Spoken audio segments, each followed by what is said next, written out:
In early December 2018, the emergency room of a South Carolina hospital faced an impossible medical paradox. A 29-year-old woman arrived with catastrophic hemorrhaging. Doctors immediately recognized the trauma. Her body had just expelled a placenta. The physical evidence of a full-term delivery was undeniable. Yet, as medical staff frantically searched for an infant to stabilize, the bleeding woman calmly insisted she had never been pregnant, and there was no baby. Please support the channel by subscribing and liking this video. Thank you so much. To the outside world, specifically the digital community that followed her every post, Alyssa Davault was a picture of modern motherhood. Living in the coastal community of North Myrtle Beach, South Carolina, she projected an existence bathed in the flattering glow of ring lights. She was a beauty vlogger and makeup enthusiast. Her social media feeds were meticulously curated galleries of cosmetic tutorials and flawless selfies. Every image was filtered.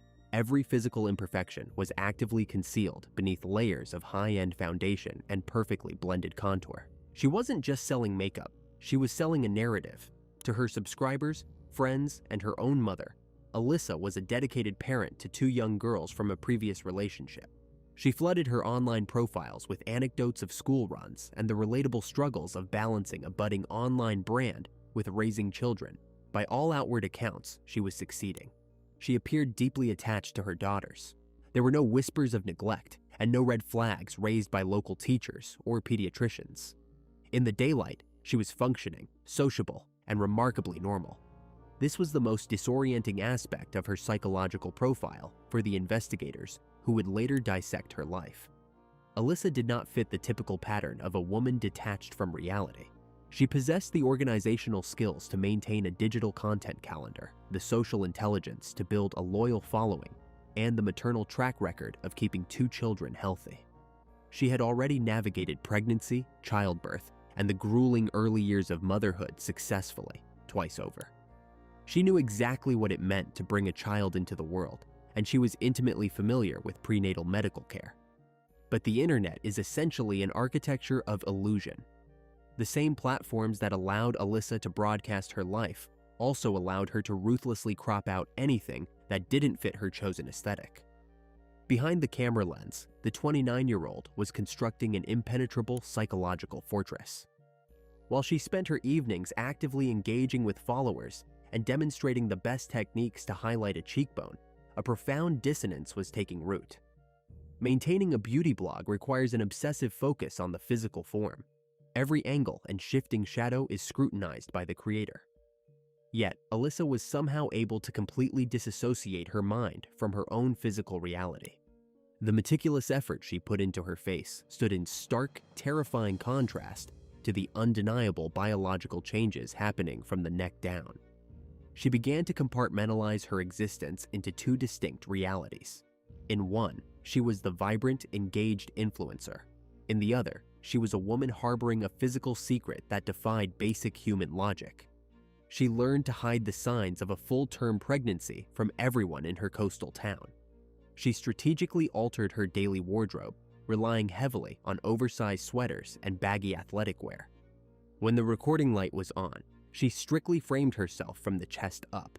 Her ability to deceive was not a sudden reaction born of panic.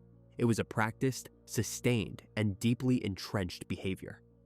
For months on end, she looked her own daughters in the eye, went to her day job, filmed her videos, and interacted with her community, all while carrying a growing life that she had already mentally erased.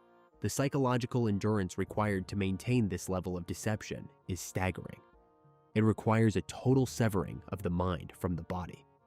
Alyssa had effectively built a daily routine entirely out of concealer, masking a methodical darkness that remained entirely invisible to the thousands of people watching her screen every single day. The domestic sphere is where the illusion should have inevitably fractured. It is one thing to deceive a digital audience on a glowing screen. It is entirely another to fool the man sharing your bed. Chris Metechen entered the picture as a grounding, stable force in a chaotic world. He was an ordinary, hardworking guy who bought wholeheartedly into the carefully constructed reality his girlfriend presented to the public. He integrated smoothly into the household, eagerly embracing the role of a surrogate father figure to her two young girls. To the outside observer and to Chris himself, they were building a solid, loving, blended family. They took vacations, they celebrated holidays, they occupied the exact same physical space, day in and day out, sharing the mundane intimacies of cohabitation. But beneath this veneer of suburban stability, a staggering psychological manipulation was taking place. When the physical signs of a new life began to manifest, the expected human reactions, panic, joy, or even a desperate plea for help, were completely bypassed. Instead, an absolute, impenetrable physiological firewall dropped over her mind. The deception she initiated required a relentless, daily execution of control that defies basic comprehension. Living in close quarters meant every single interaction was a potential minefield. She had to dictate the exact parameters of their shared existence to prevent the truth from slipping through the cracks. The logistics of hiding a growing abdomen from an intimate partner are highly complex, yet she mastered the dark art of physical diversion. She controlled the environment with militant precision. The lighting in their home was kept intentionally dim during the evenings. The bathroom door was always locked. Physical intimacy was strictly managed, dictated entirely on her terms, or avoided altogether under a perpetual guise of fatigue or vague illness. She learned to carry herself differently, altering her posture to minimize the outward curve of her spine, perfecting a casual, forward-leaning slouch when seated on the living room couch.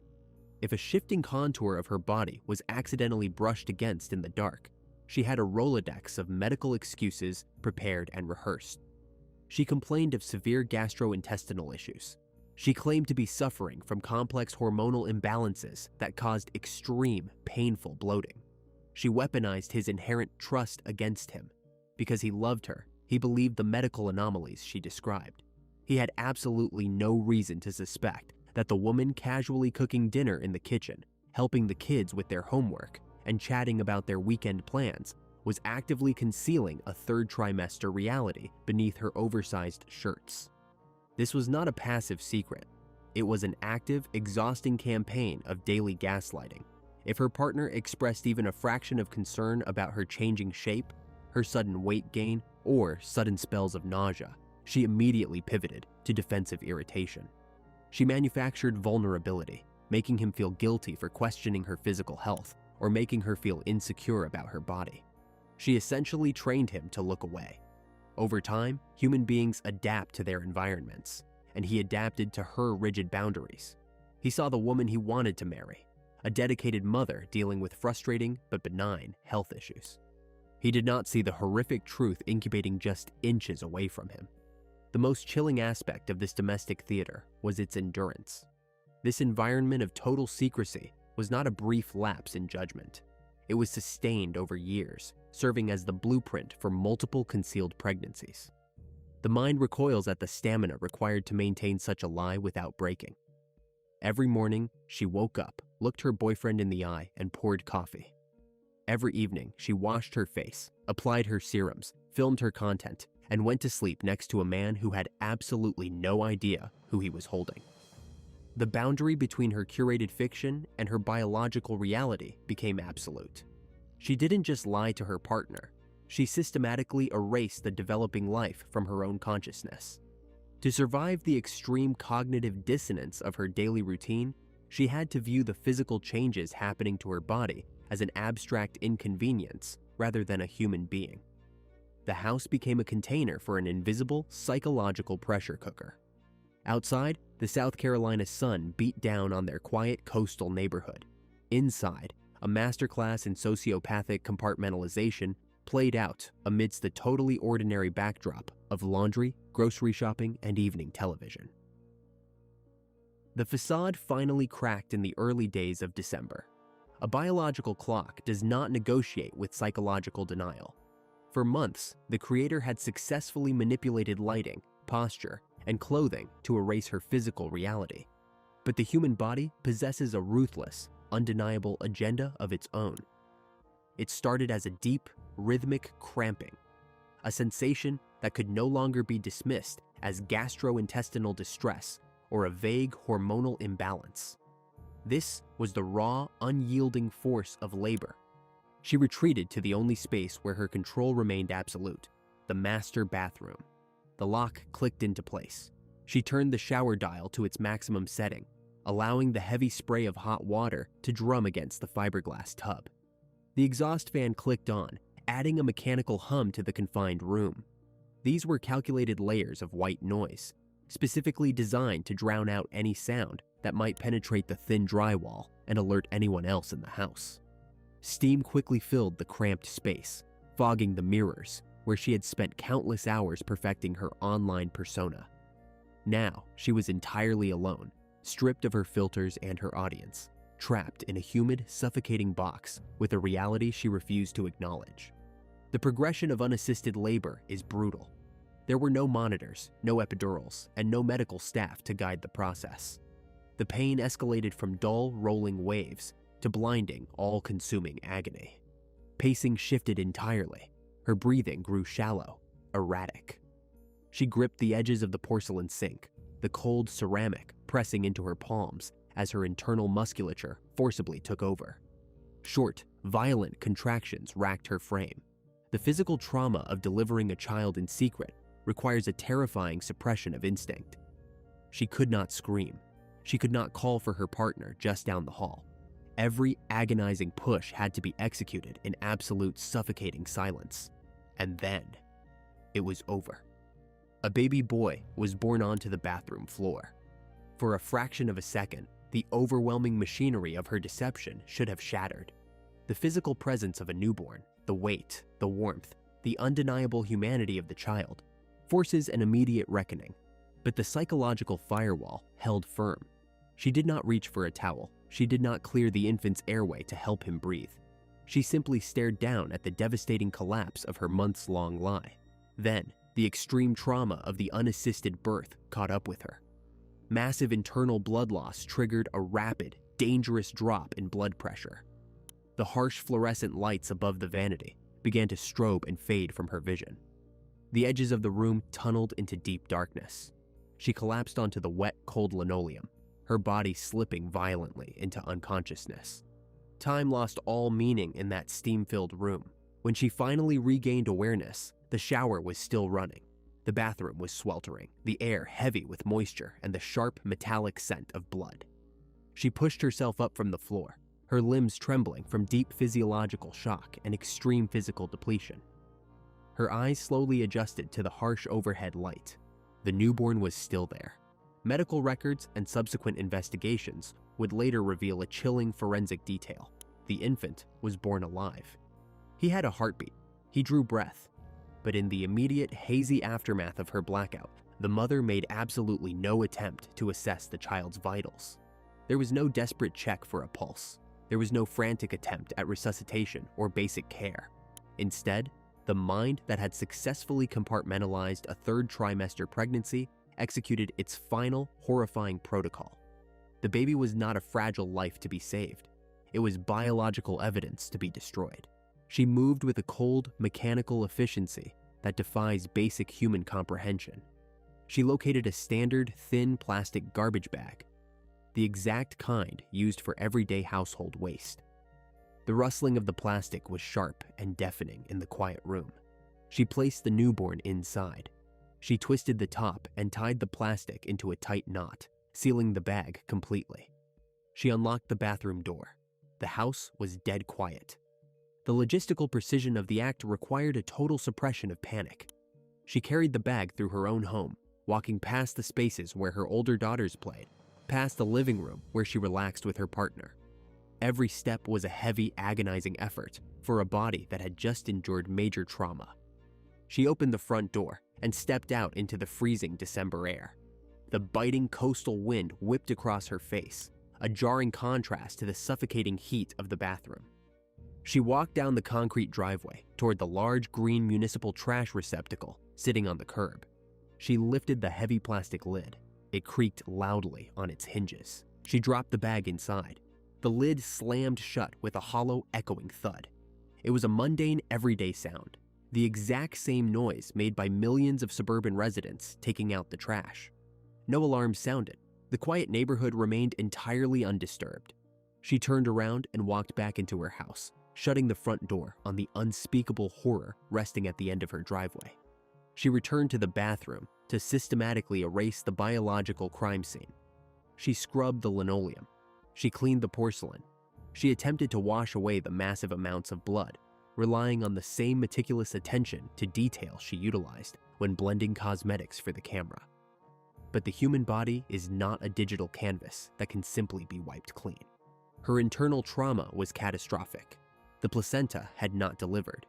The umbilical cord remained partially inside her, and the internal hemorrhaging was severe, rapid, and relentless. She was actively bleeding to death. Panic, real, undeniable physiological panic, finally broke through her psychological barrier. She could clean the floor tiles, but she could not stop the internal tearing. As the blood volume dropped, her cognitive function began to slip. She grew dizzy, dangerously pale, and incredibly weak. The reality of her impending death forced her hand. She had to seek medical attention. But even in the face of fatal hemorrhaging, the architecture of her lie remained perfectly intact. When emergency services were eventually contacted, and as she was rushed into the harsh, sterile lights of the hospital trauma bay, she clung to the fiction. She presented herself solely as a woman suffering from a sudden, inexplicable, and terrifying medical emergency. The ambulance ride was a blur of wailing sirens and urgent radio chatter. Paramedics worked frantically in the cramped back of the rig, struggling to establish intravenous lines in her collapsing veins. They pushed fluids desperately, trying to elevate a blood pressure reading that was plummeting toward a fatal threshold. The amount of blood she was losing was staggering, highly consistent with severe pelvic trauma or a ruptured organ. Yet her abdomen felt soft to the touch. Her medical history, as she relayed it through chattering teeth and a deep haze of shock, offered zero clinical clues. Upon bursting through the double doors of the emergency room, the trauma team descended. The bright overhead halogens illuminated the terrifying extent of her critical condition. Clothing was cut away. Heart monitors chirped in rapid, alarming sequences. Physicians shouted orders for immediate blood transfusions, ordering type O negative to be pushed instantly just to keep her heart pumping. The attending physician conducted a rapid physical exam, searching for the exact source of the hemorrhage. The assessment yielded an impossible, glaring finding: the dilation, the tearing, the undeniable, unmistakable physiological aftermath of a violent, unassisted delivery. The room froze.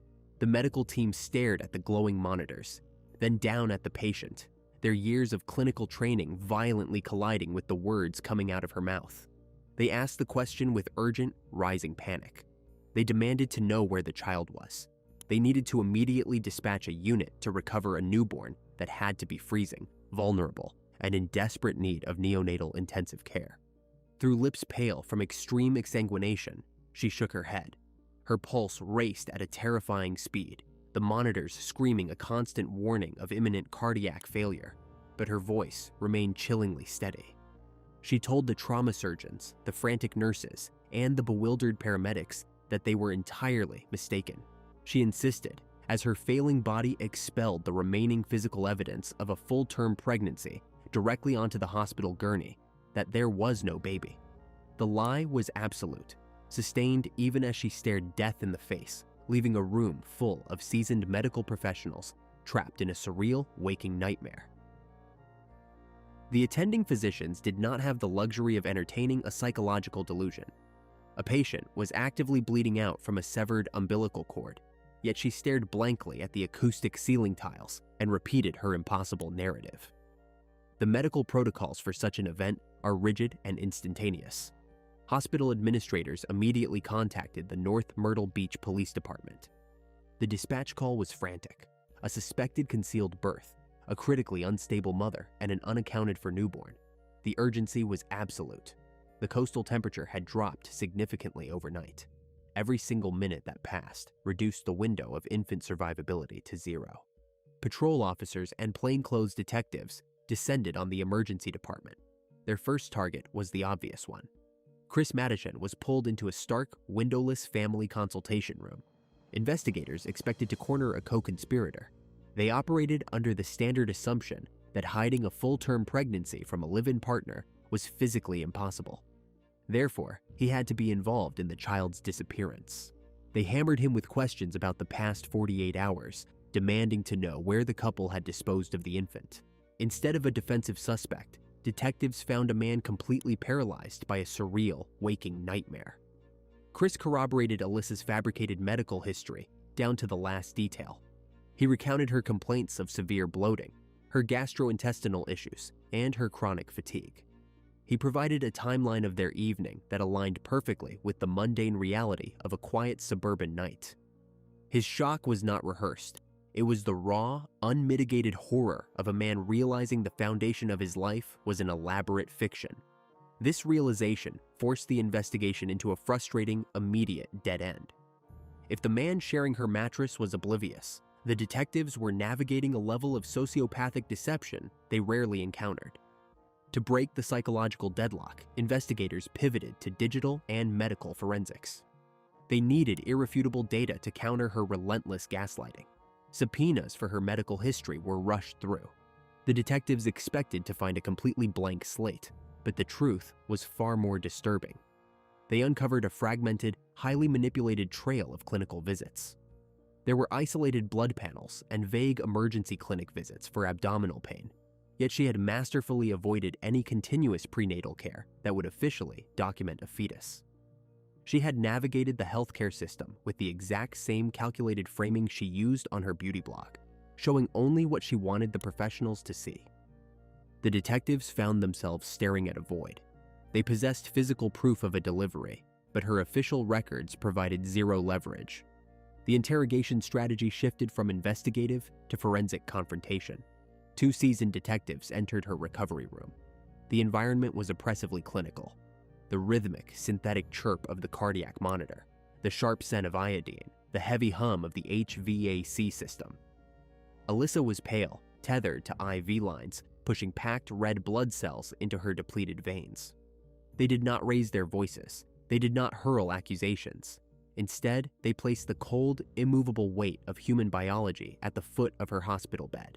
They calmly explained the physiological impossibility of her claims. A placenta had been surgically recovered from her body. The tearing and cervical dilation were documented by board-certified trauma surgeons. The narrative of a spontaneous, inexplicable hemorrhage was clinically dead. They needed to know where the child was. For grueling hours, the standoff continued. She offered slight variations of her initial denial, attempting to weave new, desperate excuses into the unyielding facts. But the physical toll of extreme exsanguination is impossible to ignore. Her body was failing, and the relentless logical pressure from the detectives began to fracture the architecture she had spent the better part of a year building.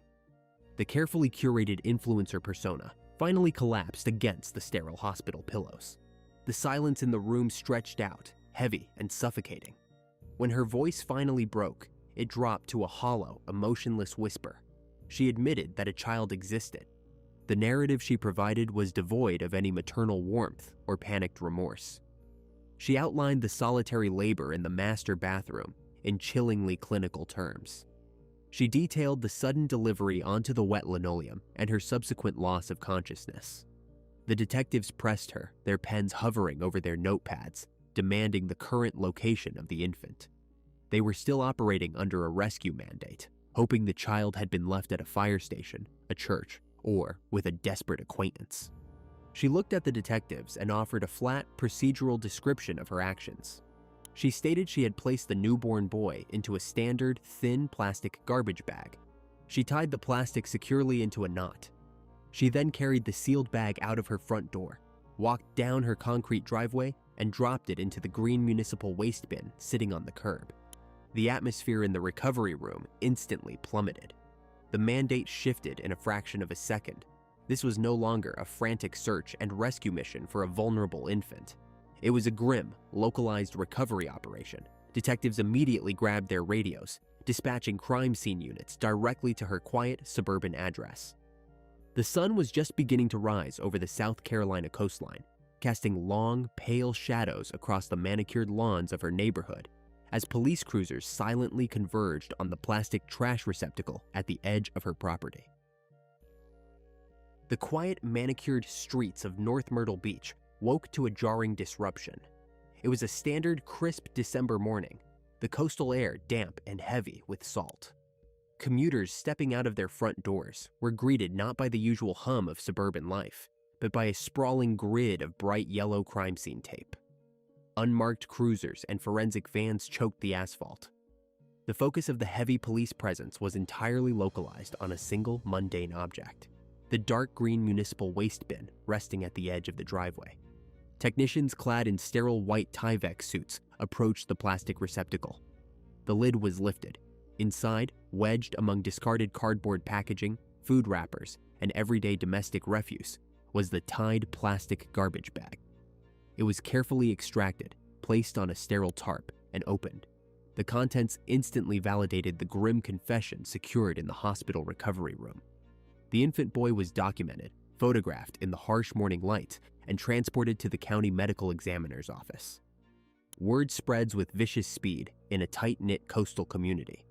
The initial neighborhood rumors were chaotic, attempting to rationalize the presence of biohazard teams on the lawn of a familiar, seemingly friendly face.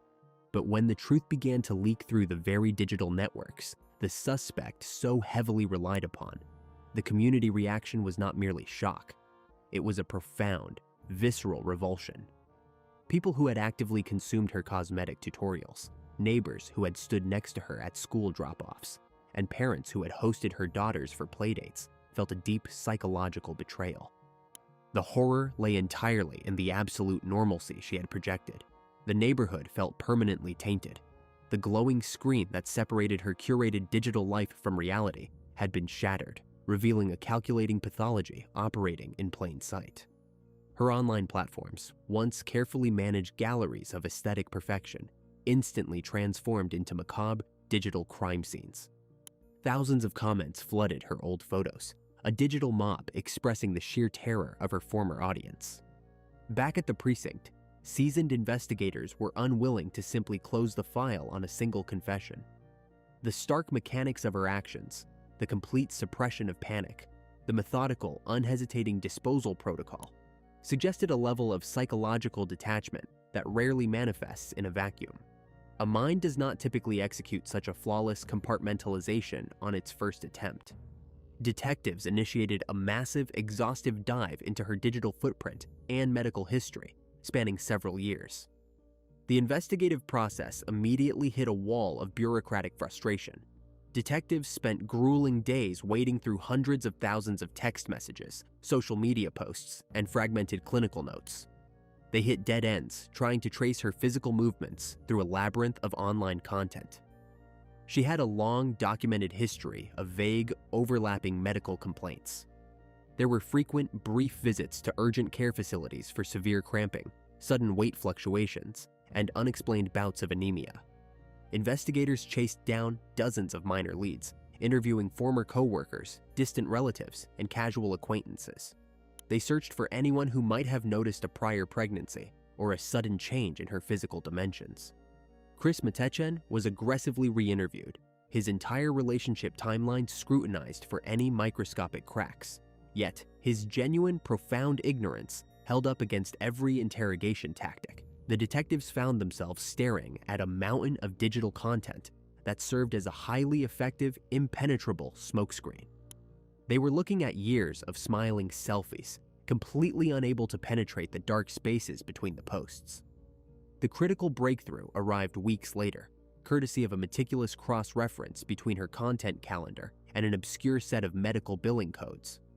A sharp-eyed forensic analyst noticed a subtle 3-week gap in her online posting schedule occurring late in the previous year. She had cited a severe bout of the flu to her followers, abruptly logging off. Simultaneously, insurance records indicated a brief, uncharacteristic visit to a local clinic for severe pelvic pain and heavy bleeding, a visit she had quickly terminated against medical advice. Armed with this glaring anomaly, lead detectives returned to the interrogation room. The suspect had physically stabilized. Her complexion was no longer a ghostly white, but her psychological state remained an impenetrable, flat void. The room was oppressively silent, save for the hum of the overhead HVAC unit. The detectives laid the specific clinic paperwork face up on the metal table. They did not ask a single question about the infant boy recovered from her driveway. Instead, they demanded a minute-by-minute accounting of November 2017. The shift in her demeanor was microscopic, yet deeply telling. A slight hesitation, a prolonged break in eye contact. The investigators applied relentless pressure to the fracture. They methodically dismantled the flu excuse, cornering her with the medical billing and the absolute impossibility of her timeline. The resistance crumbled with disturbing ease. There was no emotional breakdown, no tearful plea for forgiveness, and no display of maternal grief. The flat, clinical tone she utilized in the hospital simply returned. She calmly admitted that the horrific events of December 2018 were not an isolated incident. 13 months earlier, she had executed the exact same protocol. The details she provided were a carbon copy of the current nightmare. In early November 2017, she had gone into secret, unassisted labor inside her residence. She delivered a baby girl into a bathroom toilet. She claimed she immediately passed out from the excruciating pain and rapid blood loss. When she regained consciousness, she noted the infant was unresponsive and no longer breathing, a convenient claim that investigators viewed with extreme skepticism given her established history of pathological deception. She followed the exact same disposal methodology. She located a plastic waste bag. She placed the newborn girl inside, tied the knot, and discarded the remains in a residential trash bin. But unlike the recent case, the municipal waste management system had operated on its normal schedule. The bin was emptied. The contents were transferred to a commercial compactor, crushed and permanently lost within the sprawling, toxic infrastructure of the county landfill. Detectives sat in the windowless interrogation room, absorbing the sheer magnitude of the darkness sitting across the table. She had successfully carried, delivered, and discarded a human being, seamlessly returning to her life and her beauty blog without a single person noticing. She had felt so secure in her deception, so completely detached from the reality of her actions, that she simply repeated the exact same atrocity a year later. The legal machinery. Ground forward, culminating in October 2020. As the trial for 2 counts of homicide by child abuse was set to begin at the Horry County Courthouse, the defendant made one final desperate attempt to control her narrative. She vanished. She refused to appear for jury selection, effectively severing her remaining ties to society and abandoning her older daughters permanently. The presiding judge refused to halt the proceedings. In a highly unusual maneuver, the trial went on in absentia. The prosecution presented the horrific medical records, the digital timelines, and the videotaped confessions to an empty defendant's chair. The jury required less than 2 hours of deliberation to return a guilty verdict on all charges. Her fugitive status was short-lived. Just hours after the conviction was broadcast across local media networks, the disgraced creator walked into a police precinct and surrendered without offering a defense. She was immediately transported back to the courtroom for sentencing. The judge handed down a decisive mandate: 40 years in a state penitentiary without the possibility of parole. The terrifying legacy of this case isn't just the sheer brutality of the acts themselves. It is the chilling realization of how easily human monsters can hide behind a digital ring light. We are conditioned to search the dark alleys and quiet woods for danger, but sometimes the abyss is looking right back at us through a perfectly filtered screen. The camera turns off, the makeup wipes away, and what remains in the quiet dark of a suburban bathroom is a horror we can never truly unsee. Please like this video and share your thoughts about this case in the comments. Be sure to check out our previous videos as well. See you soon.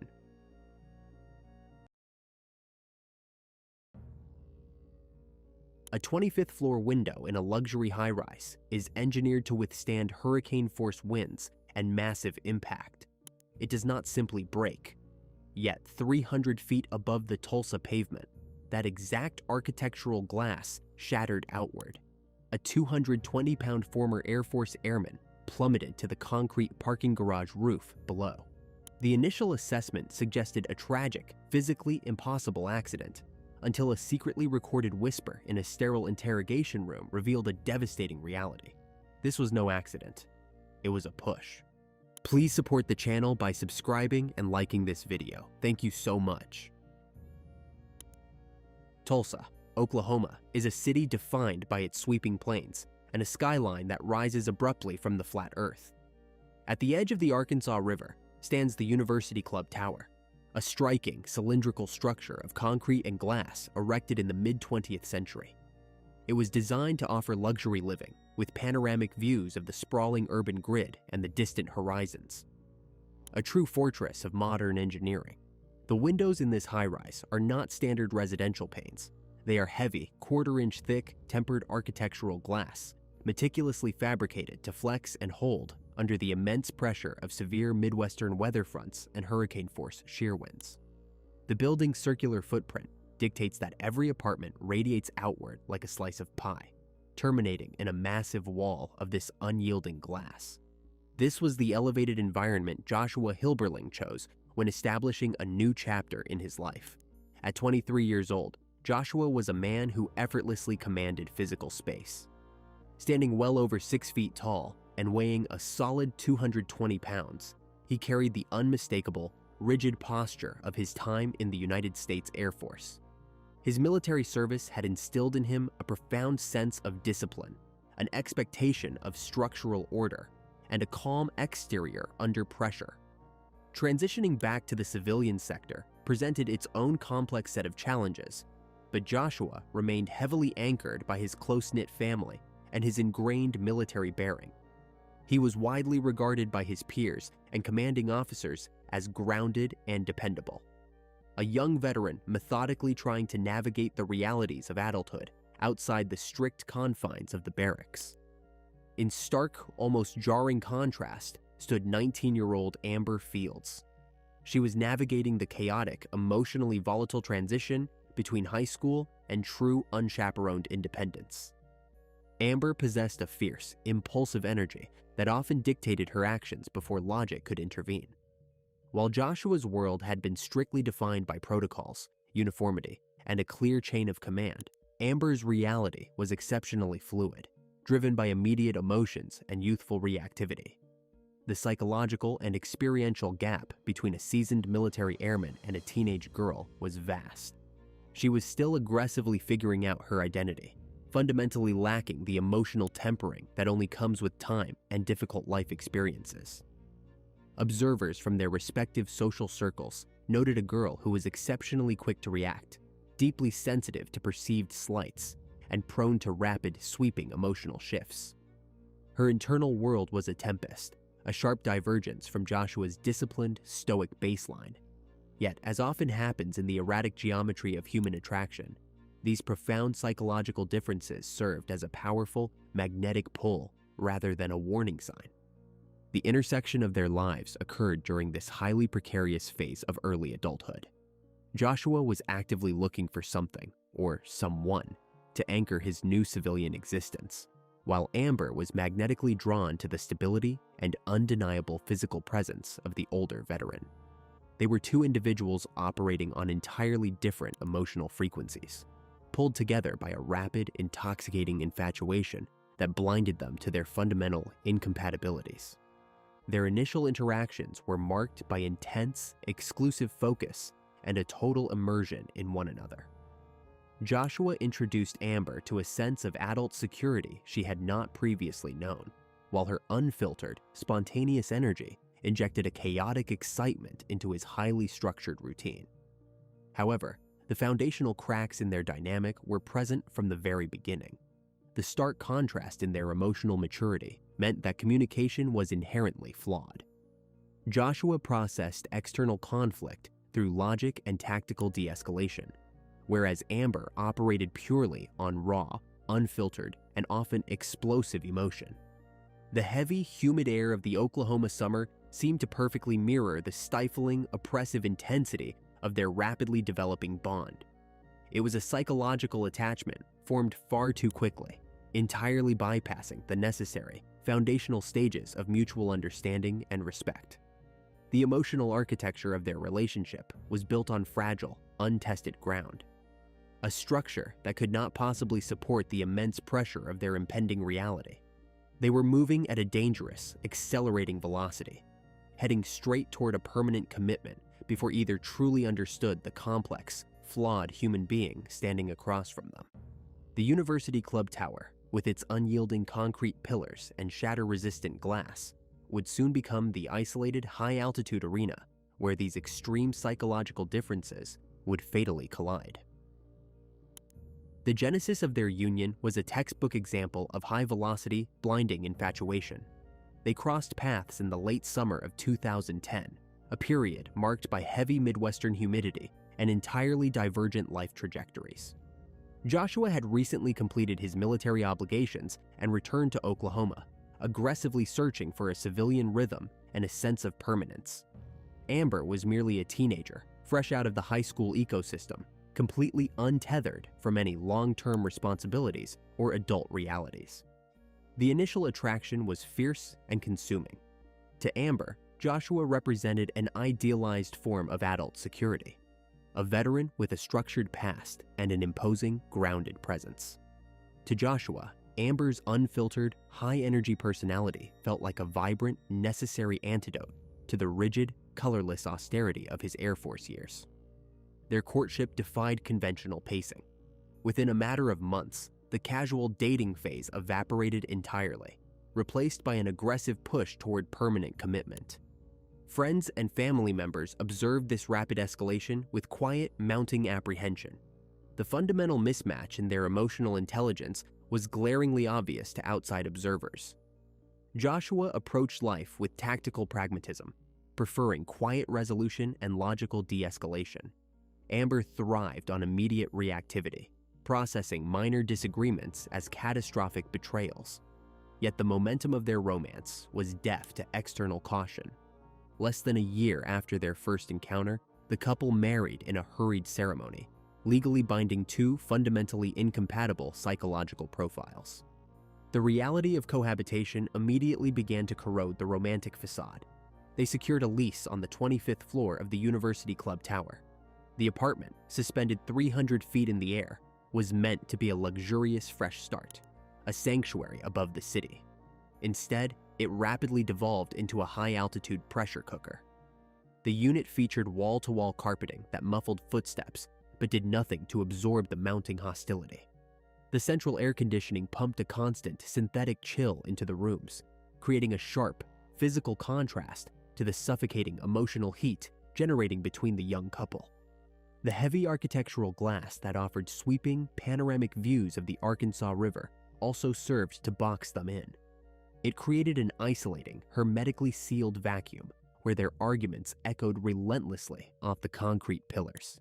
The friction intensified exponentially when Amber discovered she was pregnant in the early spring of 2011. A pregnancy in a healthy, established marriage typically acts as a unifying anchor. In the Hilberling household, it functioned as a volatile accelerant.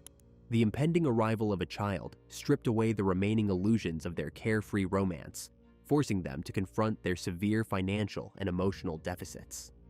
Joshua was attempting to secure stable employment to support a growing family, working long hours and returning to an apartment thick with unspoken resentment. Amber, dealing with the profound physiological and hormonal shifts of early pregnancy, felt deeply abandoned and increasingly paranoid about his commitment. The domestic disputes morphed from verbal disagreements into visceral screaming matches that bled through the drywall of the luxury high-rise. Neighbors in adjacent units began to note the frequency and intensity of the disturbances.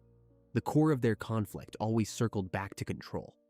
Amber demanded constant validation and physical presence, utilizing explosive anger as a mechanism to force her husband's attention. Joshua, possessing the discipline of a former airman, often responded to her outbursts by withdrawing emotionally or attempting to physically leave the confined space of the apartment to diffuse the situation. This tactical retreat only infuriated Amber further. Her reactions became physical. She began utilizing her body to block doorways, throwing household objects, and barricading the only exit to prevent him from escaping the confrontation. The toxicity reached a critical threshold just weeks before the fatal incident. The escalation was severe enough that Joshua took an unprecedented and highly telling step. He marched into a local Tulsa courthouse and filed for an emergency protective order against his 19-year-old pregnant wife. In the legal filing, the former military man detailed a clear pattern of physical abuse. He stated in the official documentation that his wife had repeatedly struck him in the head with closed fists and physically prevented him from leaving their residence during arguments. The stark imagery of a 220-pound combat veteran seeking state intervention to protect himself from a teenage girl highlights the sheer psychological exhaustion he was experiencing. He was not terrified of her physical strength. He was paralyzed by the legal, moral, and social complexity of physically defending himself against a pregnant woman. He was trapped in a perimeter he could not fight his way out of without losing his own moral high ground. However, the cyclical gravity of toxic relationships ultimately prevailed. Before the ink on the court documents was fully dry, the protective order was voluntarily dismissed. The couple reconciled, dragged back together by a destructive combination of guilt, the impending birth of their son, and a desperate, misguided belief that they could forcefully repair a fundamentally broken foundation. They returned to the 25th floor. The heavy wooden door of Unit 2505 clicked shut, locking them back inside the cylindrical tower. The air conditioning hummed in the background, masking the thick, unresolved tension. They were entirely isolated, suspended in the sky, operating on borrowed time. The structural integrity of the relationship had already suffered a catastrophic failure. It was merely waiting for the final, inevitable impact. June 7, 2011, broke over the Tulsa skyline with a heavy, oppressive humidity.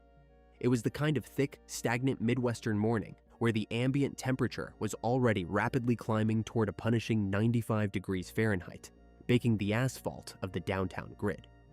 Inside Unit 2505 of the University Club Tower, the atmosphere was entirely synthetic.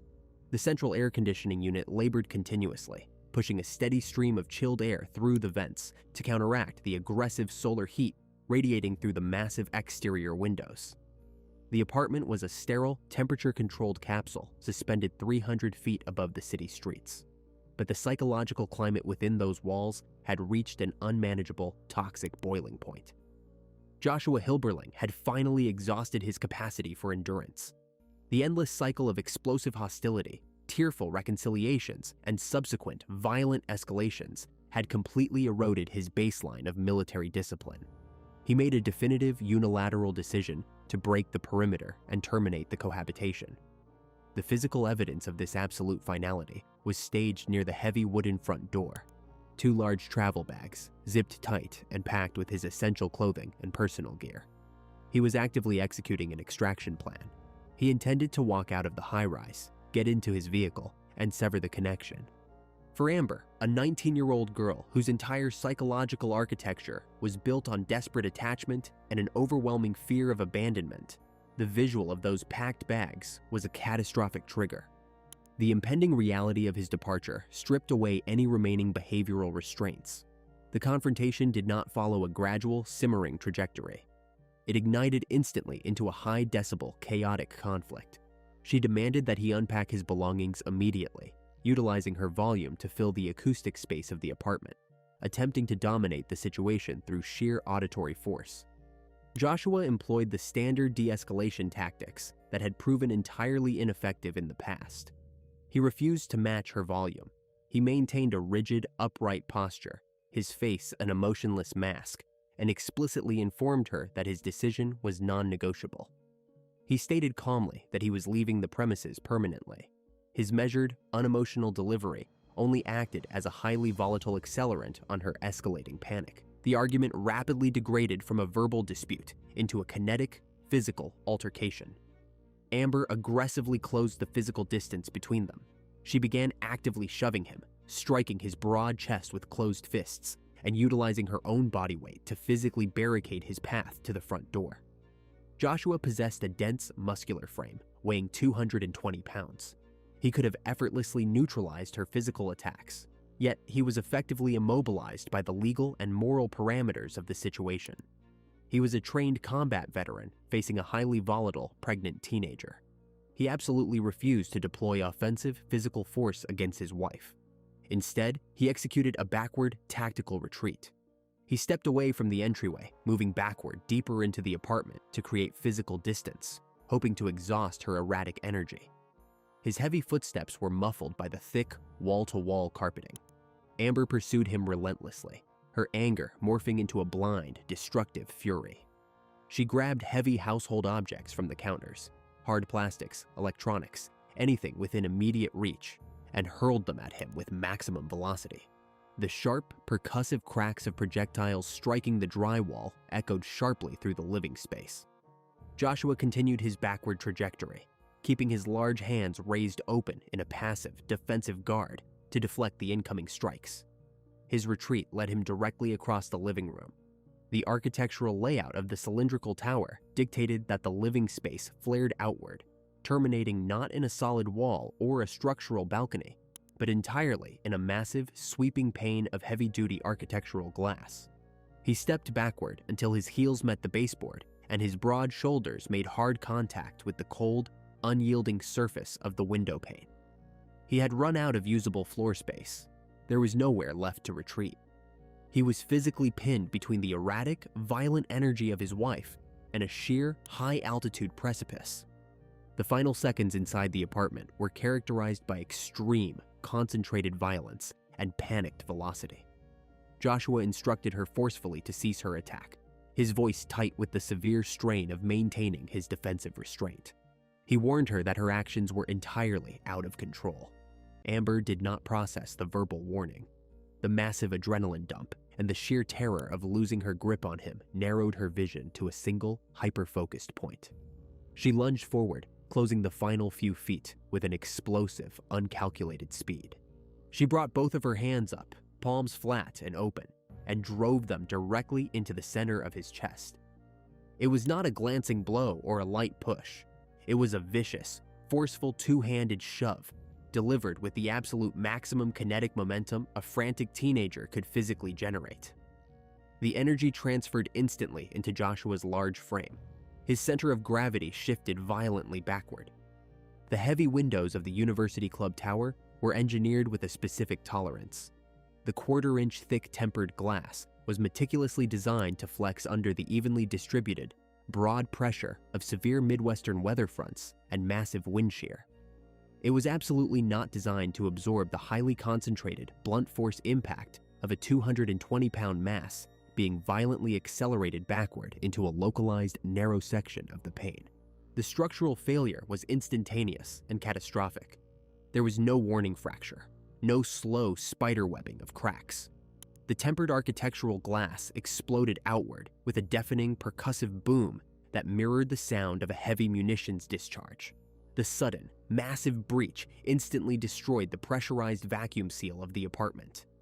A violent, roaring rush of hot, humid summer air was violently sucked into the living room, whipping through the space as the atmospheric pressure aggressively equalized. Joshua's feet left the carpet. The physical support behind his back simply vanished. It was replaced instantly by the terrifying, empty expanse of the Tulsa skyline. He tumbled backward through the jagged, gaping hole in the building's exterior aluminum frame. Gravity took immediate, merciless hold. For the residents in the apartments directly below, the event registered only as a dark blur of clothing plummeting past their windows, accompanied by a horrifying, prolonged rush of displaced air and a cascade of sparkling, shattered safety glass raining down like ice in the June sun. Joshua fell for over 4 agonizing seconds, a profound, agonizing eternity in the context of human freefall. The University Club Tower features an attached, reinforced concrete parking garage that extends outward from the lower levels of the structure. The roof of this massive garage sits approximately 8 stories above the street level. It is a solid, unyielding concrete slab. Joshua Hilberling impacted the concrete surface of the parking garage roof exactly 17 stories below the breached window of Unit 2505. The sound of the extreme blunt force trauma was apocalyptic, a sickening, heavy thud that reverberated violently off the concrete pillars and deep into the urban canyon of the surrounding architecture. The sheer kinetic force of a 220-pound body striking solid concrete after a 300-foot drop instantly shattered his entire skeletal structure, and caused massive, universally fatal internal trauma. Death was absolute, and it was instantaneous. High above the gruesome scene, on the 25th floor, the shattered window frame looked like a jagged, open wound against the sky. Inside the living room, absolute ringing silence crashed down, instantly replacing the frantic, high-decibel screaming of the prior minutes. The only auditory input left was the low, struggling mechanical hum of the central air conditioning unit fighting against the hot, heavy wind pouring in from the massive, fatal breach. Amber stood entirely alone in the quiet apartment, her hands empty, staring out into the bright, vacant sky. The impact sent a violent, percussive shockwave through the reinforced concrete of the parking structure. Below the residential floors, the mundane Tuesday afternoon rhythm of downtown Tulsa abruptly ceased. A maintenance worker on the lower levels dropped his equipment, paralyzed by the sheer concussive force of the sound. Within seconds, the grim reality of the situation materialized on the flat, sun-baked roof of the garage. The immediate scene was an incomprehensible collision of human tragedy and architectural debris. A massive scattering of shattered, dice-like fragments of tempered safety glass covered the gray concrete, glinting sharply in the harsh mid-afternoon light. In the center of this sparkling, jagged radius lay the broken form of the former airman. The blunt force trauma was catastrophic and absolute, rendering any medical intervention instantly obsolete.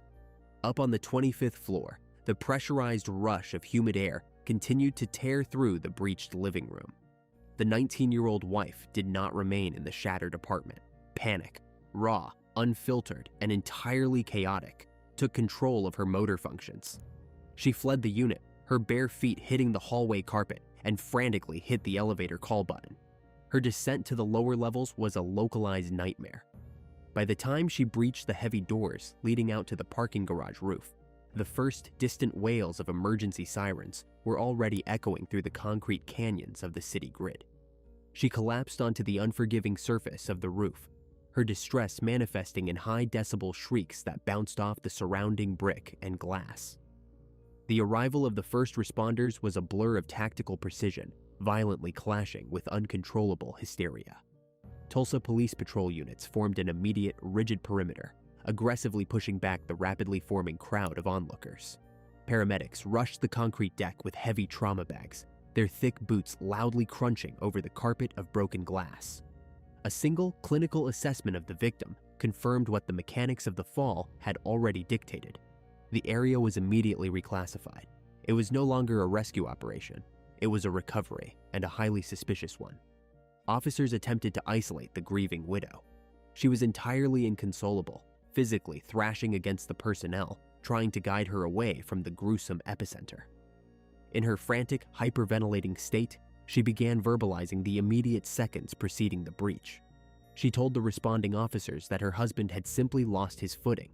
She insisted through violent sobs that he had backed into the window to avoid her, and the glass had inexplicably given way.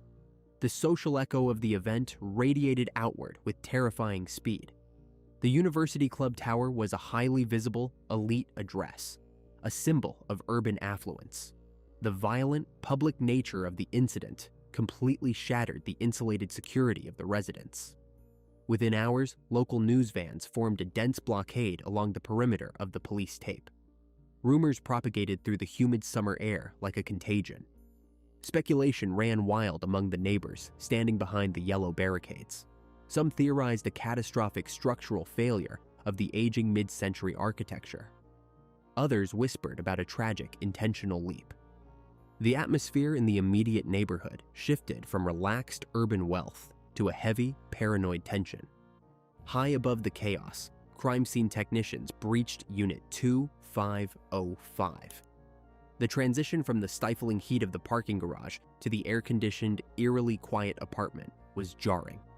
The investigators stood at the edge of the living room, staring out at the open, terrifying drop.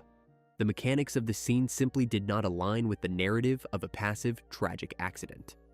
Detectives scrutinized the heavy aluminum framing that previously held the glass. Tempered architectural panes are specifically engineered to withstand immense, distributed environmental pressure.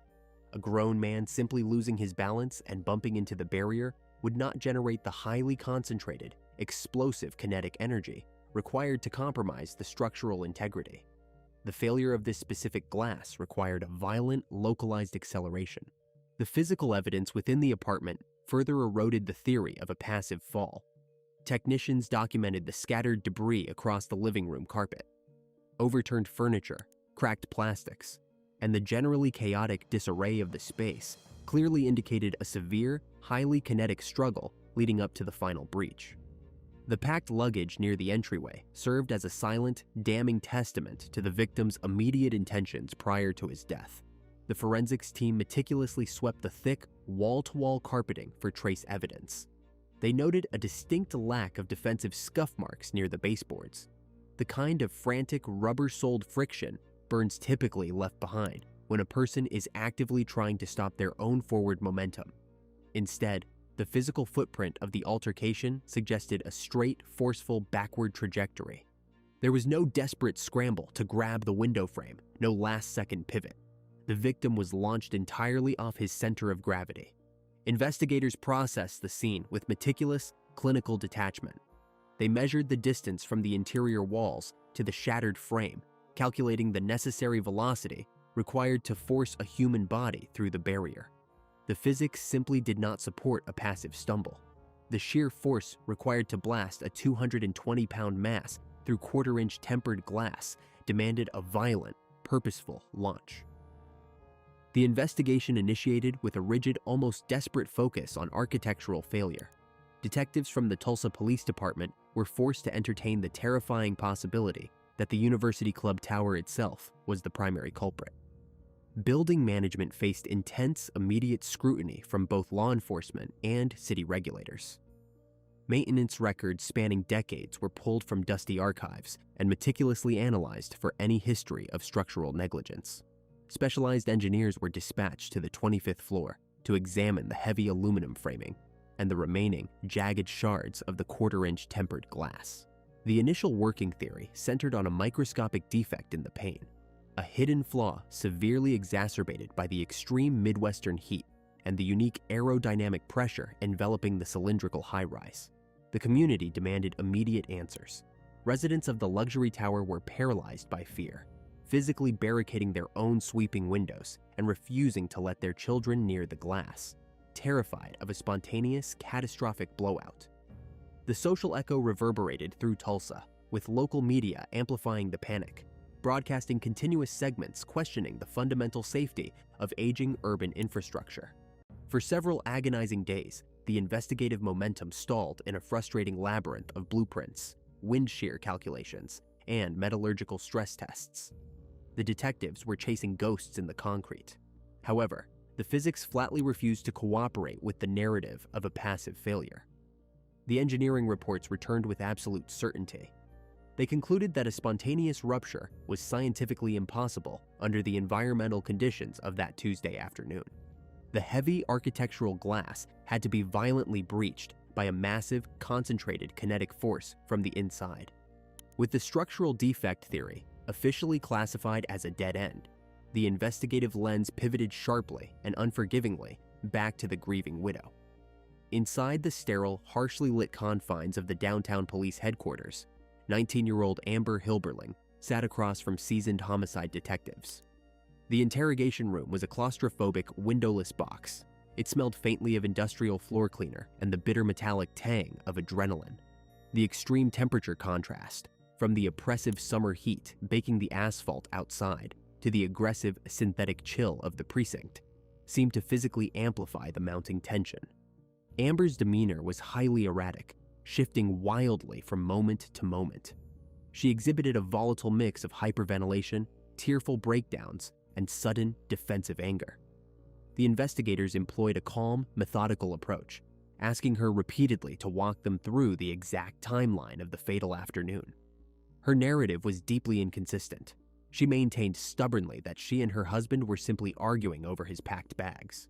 She insisted that he had executed a clumsy backward retreat, tripped over his own feet, and simply fallen against the window. According to her statement, the glass gave way entirely under his passive weight. The The detectives did not challenge her immediately. They allowed her to speak, letting the inconsistencies in her timeline compound and trap her. They already knew the forensic reality of the crime scene, the scattered debris, the trajectory of the heavy fall, the immense blunt force required to compromise the barrier. None of the physical evidence aligned with a simple stumble. The interrogation quickly reached a tactical stalemate. Amber clung fiercely to her narrative of a tragic, unavoidable accident, shielded heavily by her outward status as a young, distraught, and pregnant widow. The detectives required an unforced error to break the deadlock. They recognized that the teenager was operating on pure survival instinct and extreme psychological defensiveness, making a standard confession highly unlikely. To bypass this heavy armor, they orchestrated a calculated, entirely legal psychological pivot. They abruptly suspended the formal questioning, adopting a sympathetic, almost paternal posture. They informed Amber that her grandmother had arrived at the precinct, desperately worried about her well-being, and offered to let them speak privately in the holding room. It was a standard investigative technique designed specifically to simulate a false sense of security and lower the suspect's guard. The officers escorted the elderly woman into the small room, offered them both cups of water, and quietly pulled the heavy metal door shut until the latch clicked. They assured the women they would be left completely alone to decompress.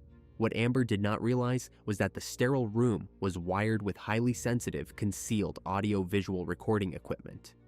Up in the isolated observation deck, the lead detectives adjusted their headsets, the faint mechanical hiss of the live feed transmitting directly into their ears. They watched the grainy monitor in absolute silence, waiting patiently for the crushing weight of the truth to shatter the young woman's defenses. The psychological transition inside the holding room was immediate and profound.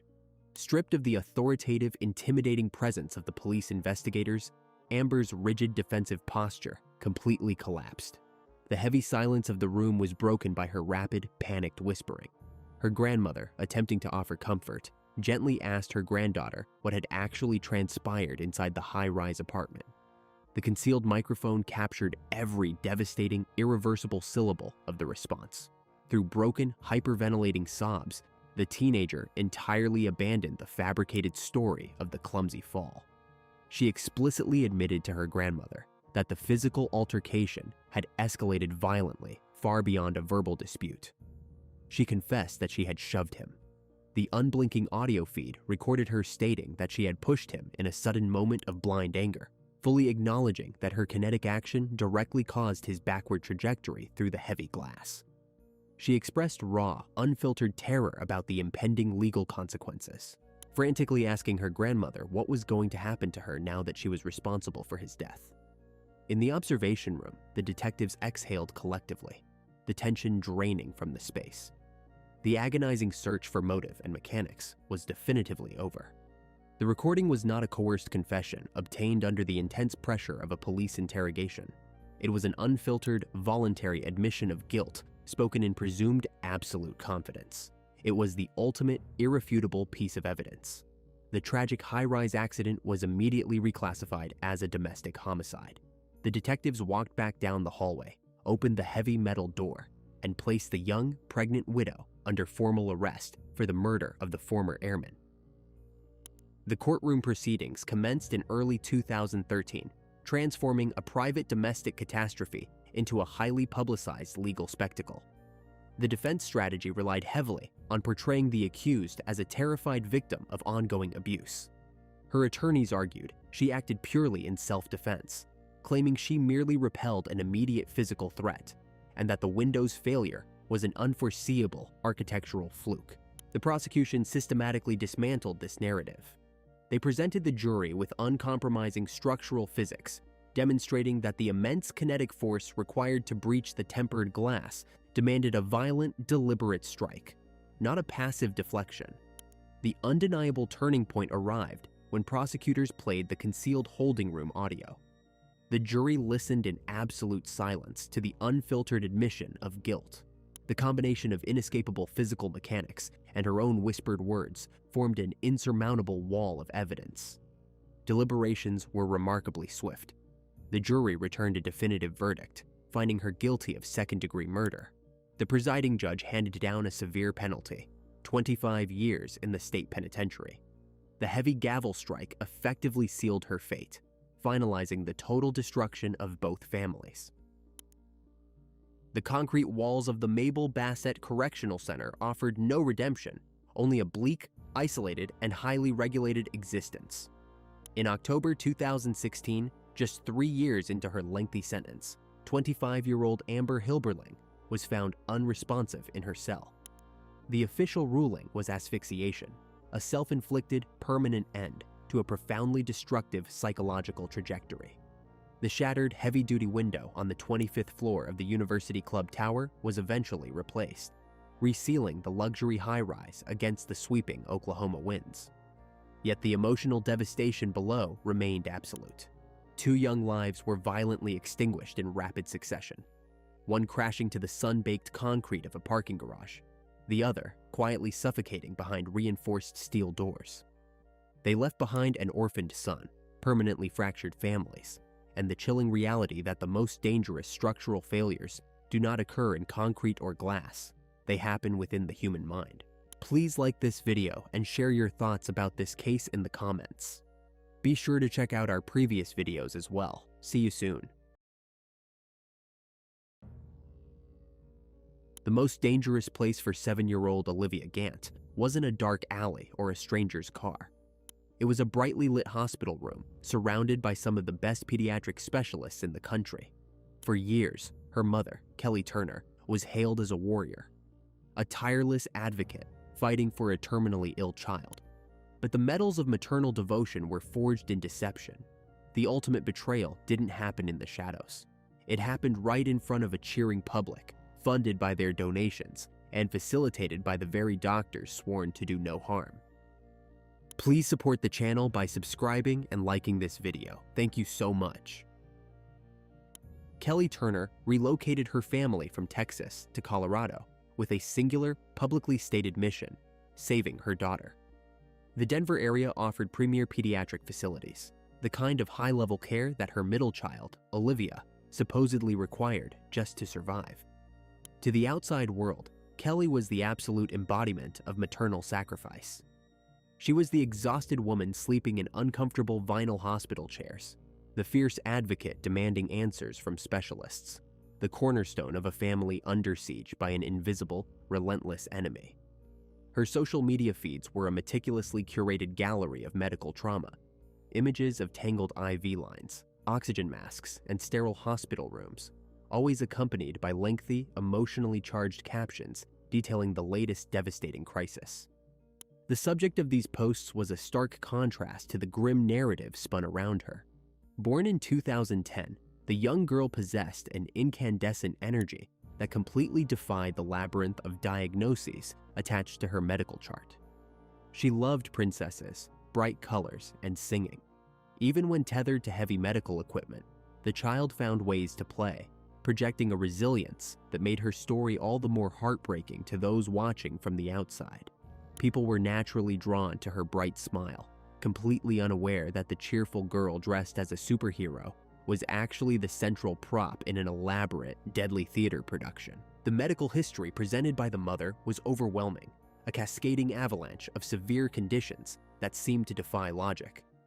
What started as vague complaints of constipation and minor developmental delays in Texas rapidly escalated upon their arrival in Colorado.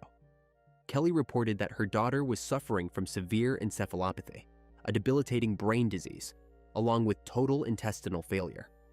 She insisted that the child could not digest food, could not properly process nutrients, and was plagued by a chaotic seizure disorder that required constant, heavy medication. The sheer volume of these claims created a dense smokescreen. When a parent presents a child with such a catastrophic, complex web of symptoms, the initial instinct of any medical professional is not suspicion. It is an urgent, immediate desire to stabilize and heal. This was the psychological battleground where Kelly thrived. She was an expert at navigating the complex healthcare system, learning to speak the precise clinical language of doctors. Utilizing advanced medical terminology lent a false air of credibility to her desperate pleas. She knew exactly how to manipulate the inherent trust built into the pediatric medical model, a system that relies heavily on a parent's self-reporting of symptoms, especially for nonverbal or very young children. If a mother reports that a child suffered a massive seizure at home or violently vomited every ounce of formula overnight, the doctor must act on that information. Kelly weaponized the doctor's oath to do no harm, effectively turning their empathy into an instrument of abuse. If a specialist ever showed hesitation or suggested that the physical symptoms didn't align with the blood work and test results, the mother simply packed up and found a new physician. She left a trail of confused pediatricians in her wake, constantly resetting the narrative with a fresh, unsuspecting medical team. The sterile smell of hospital sanitizer and the rhythmic, synthetic hum of feeding pumps became the permanent backdrop of the child's existence. As the list of supposed ailments grew, so did the local response. The family became a prominent cause célèbre in the Denver suburbs. Neighbors, church groups, and eventually local news outlets rallied around the struggling household. Fundraisers were organized, thousands of dollars in cash donations poured in to cover mounting medical debts, and Kelly basked in the warm glow of collective sympathy. The atmosphere surrounding the family was one of constant, heavy mourning for a life that was supposedly slipping away. Yet, through it all, those who interacted directly with the little girl often noted how surprisingly vibrant she seemed during her good moments. These observations were quickly brushed aside, rationalized as the sheer willpower of a terminally ill child putting on a brave face for the world. No one dared to question the devastated mother weeping softly in the hospital corridor, because the alternative, that a parent was deliberately manufacturing her child's suffering, was simply too monstrous for the human mind to accept. The descent into the medical labyrinth began with vague, unverifiable complaints, but rapidly morphed into aggressive, irreversible surgical interventions. The mother claimed the child's intestines had completely ceased functioning, presenting a narrative of constant, agonizing pain and a violent rejection of all food. Doctors, acting on these alarming reports, ordered a surgically implanted G-tube directly into the stomach. When Kelly insisted that this too was failing, that the child was still violently ill, the medical team escalated the treatment to a terrifying new level. They bypassed the digestive tract entirely. A central venous catheter was surgically tunneled into the child's chest to deliver total parenteral nutrition. This thick, milky intravenous fluid provided raw, synthetic nutrients directly into the bloodstream. It was a catastrophic physiological turning point. The girl was now physically tethered to medical machinery, her natural bodily functions artificially overridden, based almost exclusively on a fabricated timeline of symptoms. The surgical interventions did not stop there. A colostomy procedure eventually routed her colon to an external opening on her abdomen. Her small, fragile body was systematically dismantled, mapped with deep scars from procedures she never actually needed. The hospital room evolved into a permanent residence, defined by the sterile scent of iodine and the relentless, synthetic beeping of infusion pumps. This physical trauma was heavily compounded by a suffocating chemical fog. Kelly insisted her daughter was suffering from excruciating bone pain and chaotic, untraceable seizure clusters. To manage these invisible ailments, specialists prescribed a potent, highly dangerous cocktail of heavy narcotics and powerful anti-seizure medications. The dosage was staggering for a child weighing barely 40 pounds. The drugs induced genuine, severe side effects: chronic lethargy, intense nausea, cognitive blunting, and severe disorientation. The mother then triumphantly pointed to these very side effects as concrete proof of the underlying, mysterious disease. It was a perfectly executed, impenetrable feedback loop of abuse.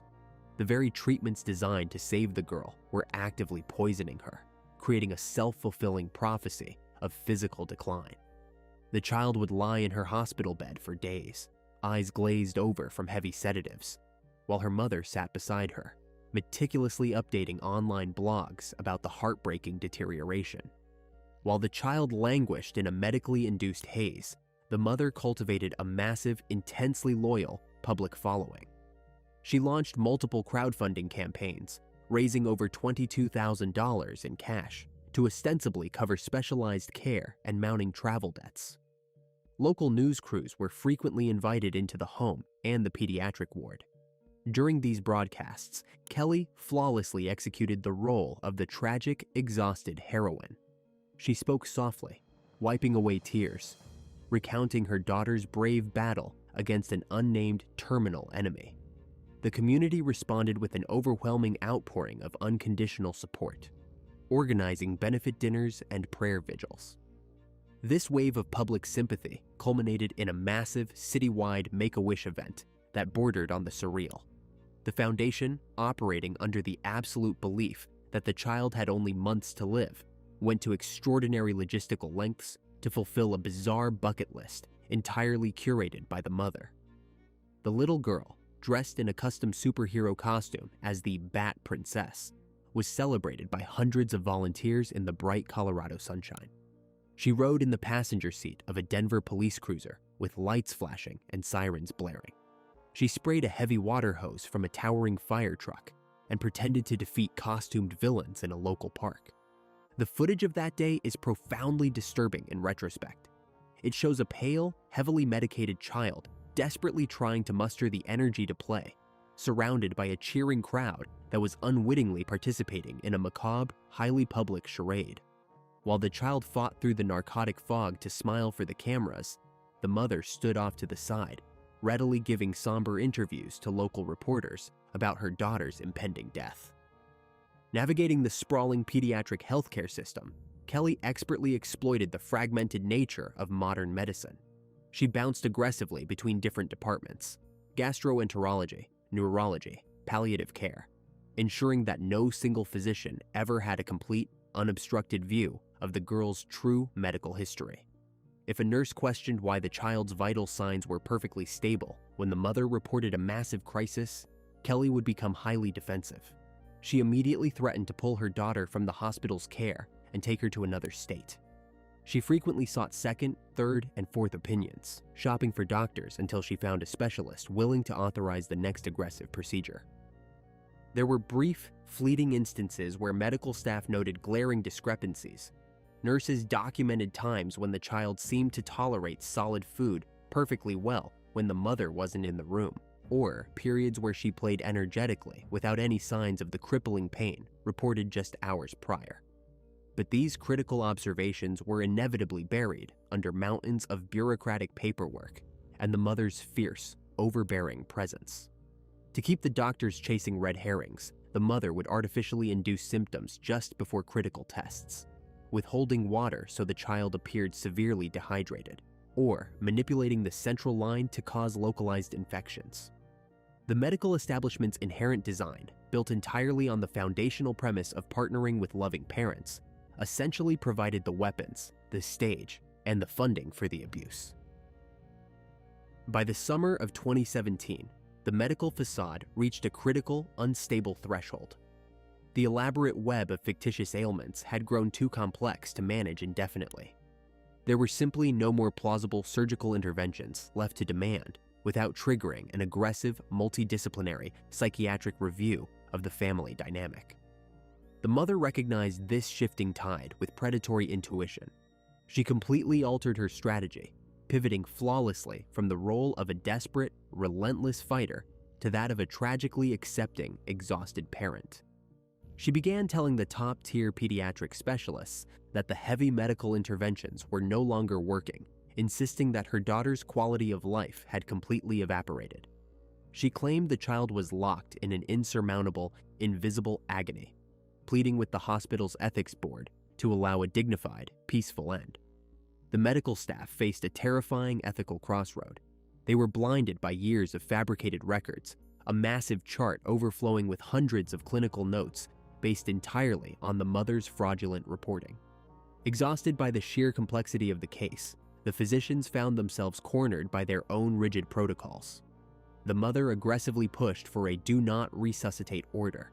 She argued fiercely that any further attempts to save the girl, or even to perform basic CPR in the event of sudden cardiac arrest, would be nothing more than state-sanctioned torture. The hospital bureaucracy ground forward. The paperwork was drafted, legally reviewed, and stamped. The ink dried on a document that effectively stripped a vibrant 7-year-old of her right to emergency medical intervention. but a DNR was merely a safety net for Kelly.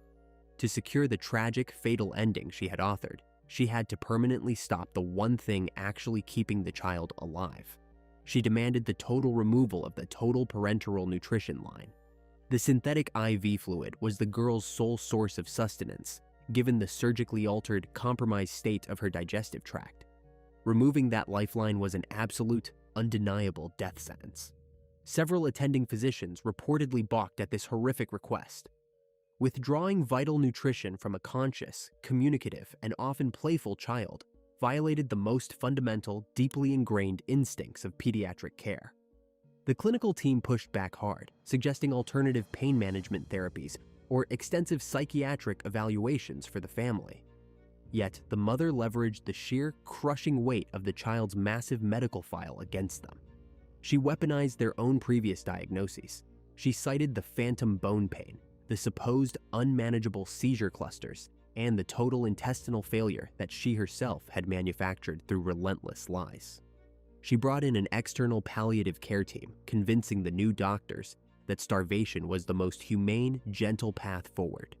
The doctors, acting on the false, tragic premise that the child's body was already shutting down from an incurable terminal illness, ultimately capitulated to the mother's demands. The central venous line was permanently capped. The heavy, milky IV bags were disconnected and thrown into the biohazard bin. The child was transferred out of the bustling, brightly lit pediatric ward and into the quiet, muted halls of a Denver hospice facility. The transition to palliative care marked the beginning of a gruesome, agonizing countdown. The environment shifted instantly from chaotic medical intervention to sterile, silent waiting. The glaring fluorescent hospital lights were replaced by dim, amber lamps. The rhythmic, synthetic beeping of cardiac monitors ceased. There was no more life-saving machinery, just a small, mechanical bed, a heavily sedated child, and a mother watching the calendar. The physiological reality of starvation is brutal, slow, and merciless. The human body does not simply power down like a disconnected machine. It consumes itself to survive. Muscle tissue rapidly breaks down to protect the vital organs. The heart rate slows to a sluggish crawl. The skin thins dramatically, pulling tightly over the skeletal frame, turning dry and paper-like. The 7-year-old child, confined entirely to the hospice bed, endured this horrific biological process over several grueling weeks. She complained of severe hunger. She begged for water. Her mother responded by simply swabbing her parched lips with a damp pink sponge. Kelly repeatedly cited the doctor's orders, reminding the suffering girl that introducing real food would cause a catastrophic, fatal intestinal rupture. It was a lie designed to keep the child compliant while her body cannibalized its own reserves. The girl was administered heavy, frequent doses of liquid morphine to blunt the agonizing pangs of a body starving to death. Tension mounted heavily in the quiet room. The breathing grew shallow, irregular. Long, terrifying pauses stretched between each inhalation. The mother sat inches away in a padded recliner. She did not pace the floor. She did not weep uncontrollably. She scrolled through her phone, meticulously updating her thousands of online followers on the tragic, heartbreaking decline of her warrior princess. She posted carefully cropped photos of the emaciated child, framing the brutal starvation as the final, unavoidable ravages of a mysterious brain disease. The scent of lavender essential oil, heavily diffused in the room to mask the distinct odor of physical decay, hung thick in the air. August 20th, 2017. The inevitable conclusion finally arrived. The 7-year-old's heart, totally deprived of basic caloric energy and weakened by weeks of forced malnutrition, simply stopped beating. There were no frantic alarms echoing down the corridor, no crash carts rushing through the doors, just a heavy, suffocating silence. The child who had once enthusiastically sprayed a fire hose and dreamed of fighting villains died not from a rare encephalopathy or a catastrophic organ failure. She died from severe, intentional starvation, orchestrated exclusively by her primary caregiver. The immediate aftermath was a terrifying masterclass in psychological manipulation. The mother did not collapse in hysterics upon finding her child breathless. She exhibited a chilling, highly practiced calm. She quietly notified the hospice nursing staff. She packed her bags with methodical precision. She immediately took to social media to announce the devastating passing of her daughter to a waiting digital audience. The Denver community, completely oblivious to the homicidal reality of the quiet hospice room, erupted in a massive wave of collective mourning. Tributes flooded local news feeds, painting the mother as a tragic icon of unimaginable loss. A lavish, highly publicized funeral was planned, entirely funded by a fresh surge of GoFundMe donations meant to ease the grieving mother's financial burden.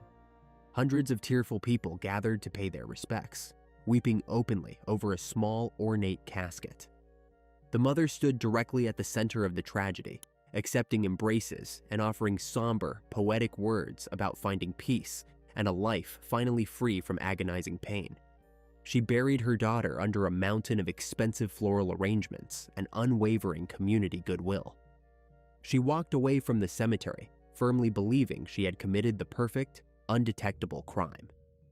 The medical charade, the lies, and the unimaginable suffering were seemingly buried alongside the child, permanently sealed beneath 6 feet of dark Colorado earth. For 14 months, the grave remained undisturbed, functioning as a silent monument to a tragic, unavoidable medical failure. The deception appeared entirely successful. The mother had seamlessly transitioned into the next phase of her public persona, leaning heavily into the role of a grieving, resilient survivor. The online crowdfunding accounts had been systematically drained to cover supposedly lingering debts, and the local news cycle had moved on to other tragedies. The grim narrative was sealed by a death certificate that listed a vague, complicated illness as the primary cause of mortality. But the architecture of profound deception requires constant, exhausting maintenance. The psychological high of public sympathy and the adrenaline of navigating chaotic medical emergencies are fiercely addictive to those operating within this specific pathology. In October 2018, the mother's compulsion completely overrode her instinct for self-preservation. She returned to the exact same pediatric hospital network in the Denver suburbs, but this time, she brought her older teenage daughter through the sliding glass doors. The clinical claims were immediately severe. She reported that the teenager was suffering from excruciating, unmanageable bone pain that left her entirely bedridden. She provided a detailed, terrifying medical history to the triage nurses, insisting that the older girl had previously been diagnosed with bone cancer during their time in Texas and had endured multiple aggressive rounds of chemotherapy. The pediatric oncology team remembered Kelly. She was the tragic figure who had haunted their waiting rooms just a year prior. Naturally, the physician's initial response was profound empathy, the unimaginable cruelty of terminal illness striking the same family twice. They immediately ordered a comprehensive battery of diagnostic tests to locate the source of the radiating bone pain and to properly evaluate the supposed prior oncological trauma. X-rays illuminated the teenager's skeletal structure. High-resolution MRIs scanned deep into the marrow. Vials of blood were rushed through the hospital's advanced pathology laboratories. The results were jarringly unremarkable. The imaging revealed pristine, healthy bone density. The extensive blood panels showed absolutely no elevated markers for malignancy or infection. Furthermore, a thorough physical examination revealed no residual internal scarring consistent with the surgical insertion of chemotherapy ports or long-term central intravenous lines. The biological reality of the teenager completely and undeniably contradicted the terrifying narrative presented by the mother. When seasoned physicians gently requested the transfer of the Texas oncology files to build a proper, informed treatment plan, the mother's demeanor shifted violently. She became highly defensive, pacing the examination room and offering convoluted excuses about disorganized out-of-state clinics and lost administrative paperwork. The doctors noted her sudden, intense aggression and the total absence of objective medical data.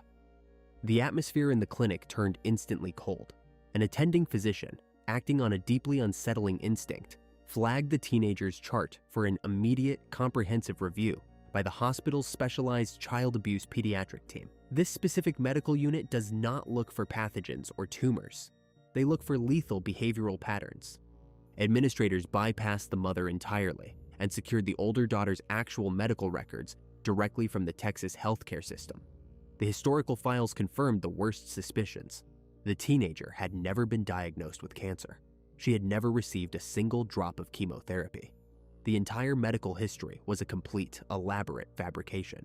This chilling discovery triggered an administrative earthquake within the hospital network. If the mother was aggressively falsifying a terminal illness for her oldest child right now, what exactly had she done to the 7-year-old who died in hospice care under their watch? The hospital's review board pulled the deceased girl's massive medical file from the secure archives. Examining the thousands of pages with fresh, highly skeptical eyes, stripped away the mother's emotional manipulation. The pattern of systemic abuse became glaringly, horrifyingly obvious. The clinical notes documented endless subjective reports of agonizing pain, severe seizures, and violent vomiting, all reported exclusively by the mother, almost never witnessed by the nursing staff. The objective laboratory results never once supported the catastrophic diagnoses. The fatal decision to permanently remove the synthetic nutrition line was based entirely on the mother's relentless insistence that her daughter's quality of life was gone, not on an acute, verifiable biological failure. The realization hit the medical staff like a physical blow. They had been unwitting accomplices in a methodical, protracted homicide. The hospital administration immediately contacted the local county sheriff's department and state child protective services. Detectives arrived at the clinic in unmarked sedans, operating with strict, silent urgency. They quietly but forcefully removed the older teenager from the mother's custody, citing a severe, immediate medical danger. The public facade had finally fractured. Investigators brought the mother into a sterile, windowless interrogation room under the initial pretense of discussing the older daughter's temporary custody arrangement. They allowed her to speak freely, carefully avoiding any mention of the deceased child. During this interview, the suspect remained aggressively defiant, insisting she was simply fighting a broken system for proper medical care.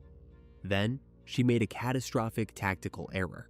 Unprompted, she explicitly told the detectives that she had never suffered from Munchausen syndrome by proxy.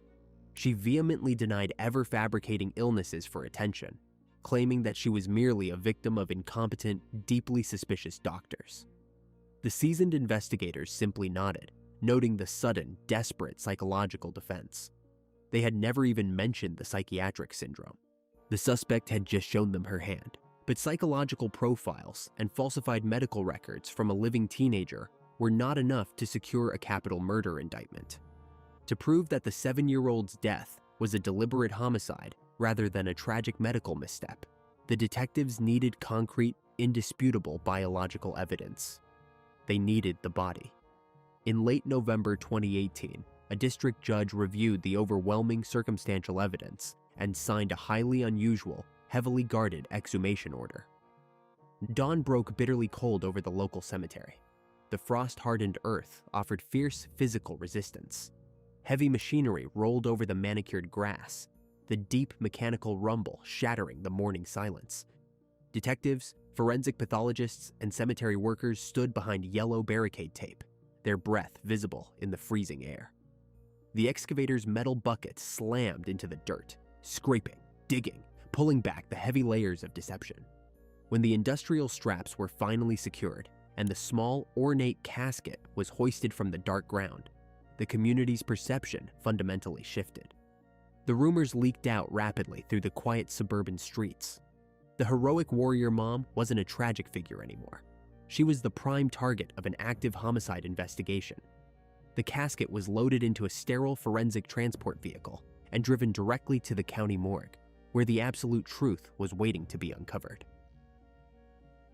The heavy steel doors of the county morgue sealed shut, entirely isolating the sterile examination room from the media circus brewing outside.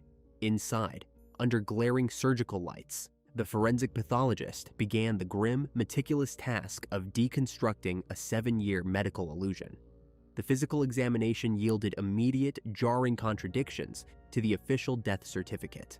According to the exhaustive claims filed by the mother, the girl's digestive tract was functionally destroyed, necessitating the surgical insertion of feeding tubes and a total reliance on synthetic intravenous nutrition.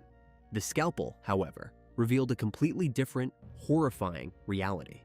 The stomach and intestines were perfectly intact. There was no necrosis. There was no catastrophic anatomical failure. There was absolutely no biological reason why the child could not process regular food. The organs were simply empty, starved to the point of total systemic collapse. The medical examiner moved to the skull, searching for the severe degenerative encephalopathy that supposedly caused relentless seizures and cognitive decline.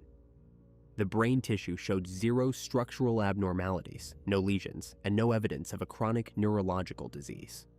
The skeletal frame, which the mother insisted was racked with excruciating bone pain, requiring heavy narcotics, displayed normal density for a child of that age, aside from the severe thinning caused by acute malnutrition. The autopsy report concluded with a chilling, undeniable finality. There were no terminal conditions. The cause of death was not a mysterious, unconquerable illness. It was a lack of basic sustenance, facilitated by the permanent removal of the feeding line, compounded by the heavy, continuous administration of unneeded sedatives. Armed with the pathologist's definitive findings, detectives executed sweeping search warrants across multiple pediatric hospital networks. Law enforcement officers carted out dozens of heavy cardboard boxes containing the child's sprawling medical history. The paper trail was staggering, a chaotic labyrinth of over 3,000 pages of clinical notes, surgical orders, psychiatric evaluations, and pharmaceutical prescriptions spanning several states. Investigators sat in cramped, windowless conference rooms for months, highlighting discrepancies line by line. The process was agonizingly slow and flooded with frustrating red herrings. Early in the review, detectives found hundreds of notes from highly respected specialists who completely supported the mother's narrative. These physicians had officially prescribed the potent medications and legally authorized the drastic surgeries, seemingly validating the phantom illnesses. For weeks, the homicide investigation stalled as law enforcement tried to separate deliberate medical malpractice from aggressive but well-intentioned palliative care. It appeared briefly that the doctors were equally culpable in the fatal outcome. The critical breakthrough occurred when a forensic medical consultant was brought in to synthesize the timeline, mapping the specific origin of each diagnosis. The consultant pinpointed the exact mechanism of the fraud. The attending physicians had not independently discovered the catastrophic symptoms. They were reacting entirely to the mother's relentless, highly detailed subjective reports. If a caregiver stated her nonverbal child just suffered a violent seizure that lasted 10 minutes at home, protocol dictated the immediate administration of anticonvulsants. When the child subsequently appeared heavily lethargic, a direct, known side effect of the heavy medication, the mother pointed to the lethargy as concrete proof of a worsening neurological condition. The doctors were trapped in a clinical echo chamber, chasing symptoms that existed only in the mother's assertions. She had effectively weaponized the hospital's own safety protocols, forcing specialists to perform procedures under the constant threat of medical neglect accusations. While medical experts untangled the clinical web, financial investigators targeted the digital footprint. They subpoenaed bank records, crowdfunding accounts, and internet service providers. The digital autopsy revealed a staggering, highly lucrative grift that elevated the case from psychological abuse to massive state fraud. The mother had raised over $22,000 through public sympathy campaigns, funneling the tax-free donations directly into personal checking accounts. Detectives tracked expenditures that had absolutely nothing to do with specialized medical care. The money paid for rent, groceries, high-end electronics, and personal shopping sprees.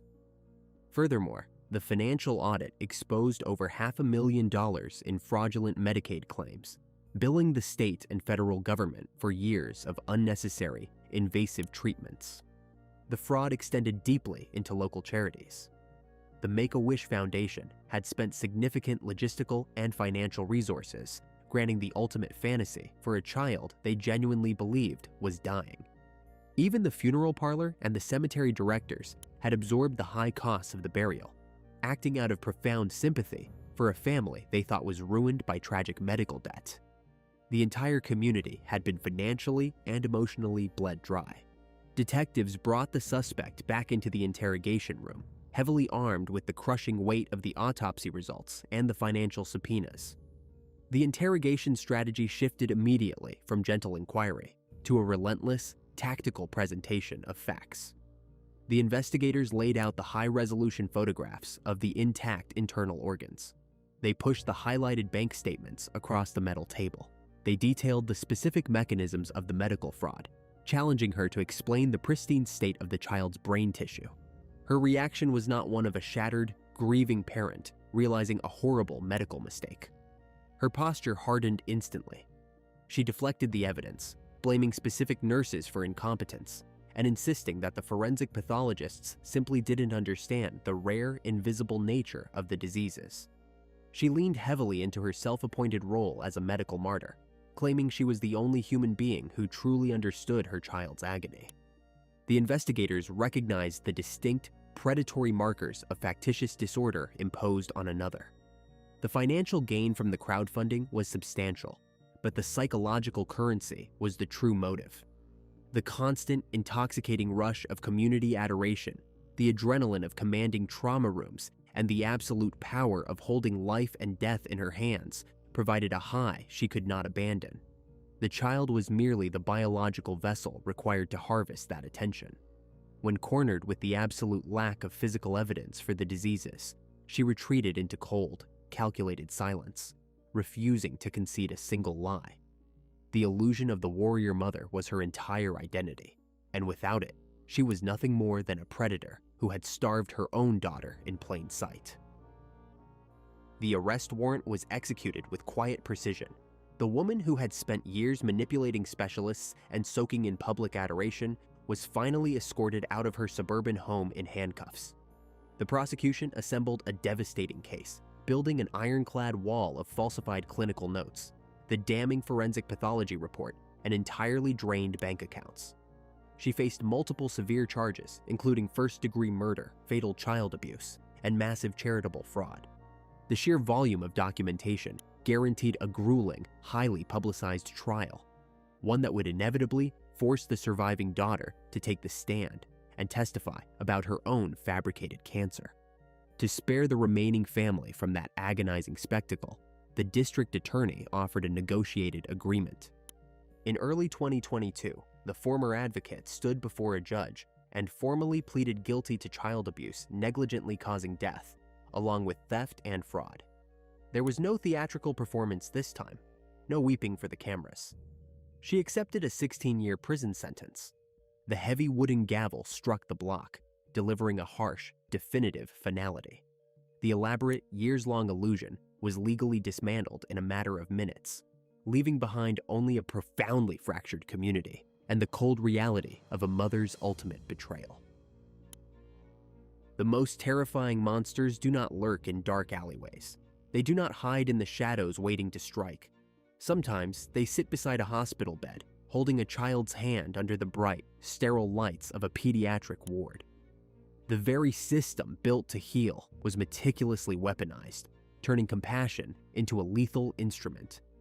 The tragedy leaves behind a chilling realization: the most profound acts of evil can be executed in plain sight, masked entirely by the illusion of absolute love.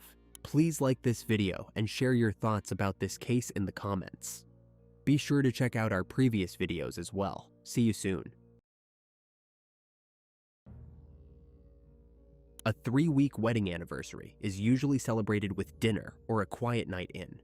For a 19-year-old newlywed in Pennsylvania, the perfect gift was a stranger's life, lured through a simple online ad. A meticulously planned trap executed in the claustrophobic backseat of a parked SUV. But the true horror wasn't just the cold execution of the ambush. It was the orchestrated aftermath, a fabricated confession of 22 previous victims across the country. A desperate, calculated bid to trade a man's life for national infamy. Please support the channel by subscribing and liking this video. Thank you so much. The roots of the 19-year-old's hollow detachment stretch back to the freezing isolation of North Pole, Alaska. Born Miranda Dean, her early years were defined by a suffocating instability. Her parents' marriage fractured early, leaving a void that the young girl filled with a desperate, destructive need for control. She wasn't merely rebellious, she was deeply manipulative, learning quickly that she could command the attention of adults by fabricating chaos. When the Alaskan winter temperatures plunged to 40 degrees below zero, the severe physical isolation of the environment mirrored her internal disconnect. The heavy snowdrifts and endless dark winters offered a perfect backdrop for a mind already drifting into dark fantasies. By her early teens, she was a chronic runaway, fleeing her mother's house to navigate the bleak stretches of highway alone. She bounced between relatives across the continent, covering thousands of miles from the Pacific Northwest to North Carolina. But geography never solved the core issue. The smell of stale cigarette smoke in Greyhound bus stations and the harsh fluorescent glare of cheap motels became her constant companions. She refused to be just another product of a broken home. Instead, she began crafting a dark mythos around herself. She whispered to peers about experiencing unspeakable abuses, about being inducted into secretive, violent organizations. None of it was true. It was a calculated psychological armor. If she presented herself as a damaged, dangerous enigma, people wouldn't just notice her, they would fear her. And to her, fear was indistinguishable from respect. She had a child at a very young age, a consequence of her chaotic lifestyle, but early motherhood did not ground her. It merely provided another prop in her tragic narrative. She frequently abandoned her responsibilities, vanishing for weeks, driven by an insatiable hunger for a grandiose identity that the mundane reality of raising an infant could not provide. She wanted to be a predator, not a statistic. Then, Elite Barber entered the frame. Elite was a quiet, brooding young man whose own psychological landscape made him the perfect clay for a personality like hers to mold. He grew up feeling entirely invisible. He lacked the aggressive, performative darkness that she wielded like a weapon. Instead, he harbored a passive, festering resentment toward a society he felt had inherently rejected him. He was a silent consumer of the macabre, spending thousands of hours obsessing over serial killers and violent fantasies in the unmonitored corners of the internet. But he entirely lacked the nerve to act on them alone. He was a follower looking for a catalyst. When the two crossed paths, it was a catastrophic alignment of psychological deficits. She was an architect of fake trauma, desperate for a devout believer. He was a hollow vessel, desperate for a leader who could make him feel powerful. He didn't challenge her grandiose lies. He validated them. He hung on every fabricated story of her violent past, drinking in the toxic mythology she had built. For the first time in his life, he felt proximity to real danger. While she finally found someone who didn't dismiss her fantasies as the pathetic cries for attention they actually were. Their dynamic solidified with terrifying speed. She dictated the terms of reality, and he eagerly accepted them. They bonded over shared discussions of murder, treating the taking of a human life not as a moral horror, but as a twisted intellectual exercise, a way to elevate themselves above the ordinary people they so deeply despised. It wasn't love that bound them. It was a mutual, parasitic dependence. She needed an audience to legitimize her delusions, and he needed a director for his stagnant aggression. Together, they formed a closed loop of escalating radicalization, sitting in cramped, dimly lit bedrooms, feeding each other's darkest impulses until the theoretical boundaries of their conversations began to permanently dissolve. The union of Miranda and Elite was formalized in October 2013, far from the bitter cold of Alaska, in a sterile North Carolina courthouse. There was no celebration, no gathering of family or friends, just a brief administrative transaction that legally bound two deeply fractured individuals. Almost immediately after signing the paperwork, they packed their meager belongings into a red Honda CR-V and fled north. Their destination was Sunbury, Pennsylvania, a quiet, fading industrial borough nestled tightly against the eastern bank of the Susquehanna River. The town, characterized by aging brick facades and overcast autumn skies, offered exactly what the newlyweds were looking for: total anonymity. They moved into a cramped ground floor apartment that quickly became a physical manifestation of their psychological decay. The space was suffocating. Heavy curtains blocked out the daylight, leaving the rooms bathed in the harsh, artificial glow of a laptop screen. The air inside grew stagnant, thick with the smell of cheap tobacco smoke, unwashed clothes and the dry, metallic heat radiating from a baseboard heater. They deliberately stripped away all tethers to the outside world. Without jobs, social obligations, or external voices to ground them in reality, their shared environment devolved into a toxic, isolated echo chamber. In the perpetual twilight of their apartment, the theoretical conversations about violence began to solidify into actionable plans. Miranda steered the narrative, utilizing the same manipulative tactics she had honed as a runaway. She framed the act of killing not as a crime, but as a twisted rite of passage, a necessary step to cement their bond and elevate them above the mundane society they both despised. She tested Elite relentlessly, questioning his devotion and his courage. Elite, harboring a lifetime of perceived rejections, was desperate to prove his worth. He possessed a hollow, seething anger, but entirely lacked the internal momentum to act on it alone. Miranda provided that momentum. He agreed to participate, fully surrendering his fragile moral compass to her command.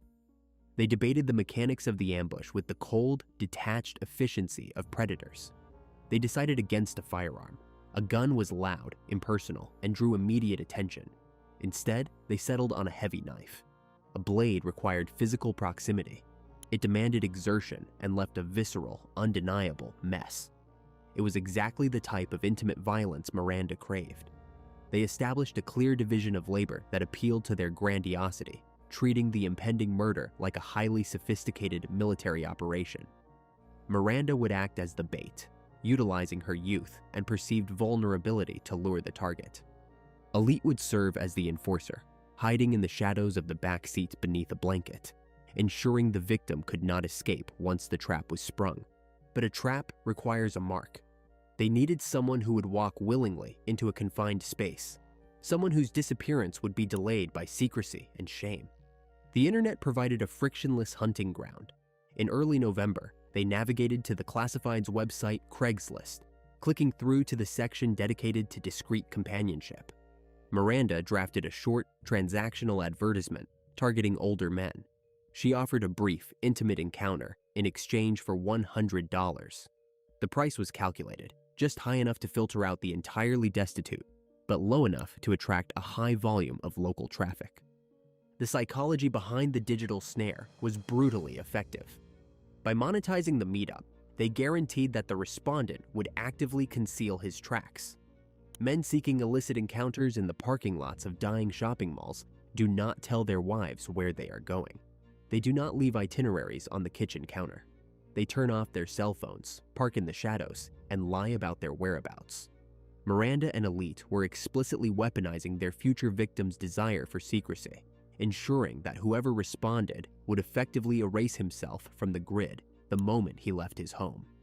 They dictated the terms of the meeting with rigid control. The rendezvous point was set for the sprawling, largely empty parking lot of the Susquehanna Valley Mall.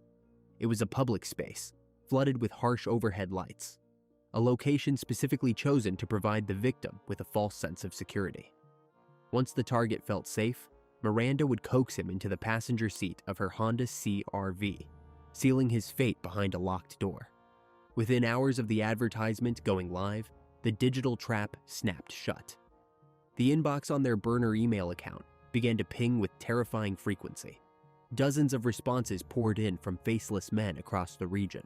They were negotiating prices, asking for physical descriptions, and proposing times to meet. The newlywed couple sat shoulder to shoulder in the dim light of their apartment, scrolling through the desperate, eager messages. They read the emails aloud, mocking the men who were blindly begging to be chosen. In that claustrophobic room, the unemployed 19-year-old and her 22-year-old husband no longer felt invisible.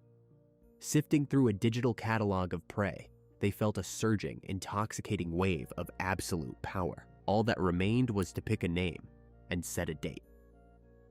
November 11th. A sharp autumn chill had settled over the Susquehanna Valley, dropping evening temperatures down into the low 40s. Inside the dim, stagnant apartment, the harsh blue light of a laptop screen illuminated two faces staring at a fresh notification. A man had taken the bait. His name was Troy LaFerrara. He was 42 years old, a structural engineer, and a resident of the nearby town of Port Trevorton. He fit the psychological profile perfectly: respectable, employed, someone with everything to lose and a deep inherent motivation to keep his movements hidden from his family. He messaged the burner account to negotiate the terms of the meeting. The 19-year-old wife typed back, confirming the $100 fee for her companionship and setting the rendezvous point for a local commercial hub. There was no hesitation on either side of the screen. The digital exchange was entirely transactional, stripped of any humanity, and finalized in mere minutes. The preparation inside the apartment was eerily domestic, executed with the routine, mechanical efficiency of a couple getting ready for a grocery run. The husband walked into the bedroom and retrieved a thick, dark blanket from the closet. He then located a length of heavy nylon cord, wrapping the ends around his bare hands, pulling hard to test the tensile strength against his palms. In the kitchen, his wife reached into a drawer and pulled out a heavy folding knife. She checked the locking mechanism, ensuring the blade would not fold back on her fingers, and slipped the weapon deep into her jacket pocket. They stepped out of their apartment and into the freezing evening air, their boots crunching loudly on the gravel as they walked toward their red Honda CR-V. The engine turned over with a sluggish whine before settling into a low, vibrating idle. As they navigated the quiet borough streets toward the commercial district, the interior of the vehicle was dead silent. The heater blasted dry, metallic-smelling air against the windshield, struggling to cut through the creeping frost on the glass. They did not discuss the moral weight of what they were about to do. Instead, they reviewed the physical mechanics of the ambush in flat, detached tones. They needed an absolute, undeniable trigger. They agreed on a physical cue. When she parked the vehicle at the final location and cut the ignition, that would be the signal to strike. The Susquehanna Valley Mall parking lot was a sprawling expanse of cracked, uneven asphalt. It was illuminated by tall, buzzing sodium lamps that cast a sickly, washed-out yellow glow over the sparse rows of vehicles.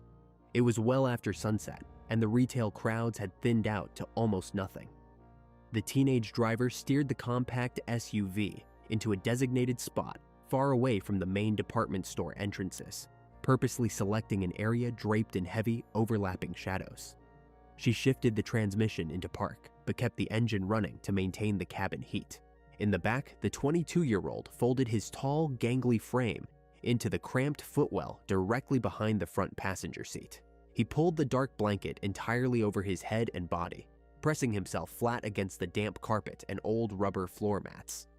He focused on his breathing, trying to silence the sound of his own heavy inhalations in the confined space. To anyone looking through the tinted rear windows, the back of the Honda appeared completely empty. The physical snare was set. Now they waited. The digital clock on the dashboard glowed neon green, marking the slow passage of time. A separate vehicle pulled into the desolate lot, its headlights sweeping briefly across the Honda's windshield. A man emerged and walked purposefully through the cold air toward the passenger side of the red SUV. He was a large individual, weighing over 200 pounds and standing roughly 6 feet tall. It was a physical presence that should have easily, instinctively overpowered the slight girl sitting behind the steering wheel. He opened the heavy door and slid into the passenger seat, bringing the sharp, biting scent of winter air and faint cologne into the enclosed space. He pulled the door shut behind him with a solid thud, entirely sealing himself inside the trap. The engineer looked at the young woman in the driver's seat, verifying the specific details of their online arrangement. He reached into his coat, pulled out the agreed-upon cash, and handed it across the console. She accepted the money, slipping the bills carelessly into a cup holder, and immediately offered a fabricated excuse to leave the highly visible public lot. She claimed she knew a quieter, much more private location, just a few miles down the road where they wouldn't be interrupted. The man nodded his agreement, buckling his seatbelt and settling in for the short ride.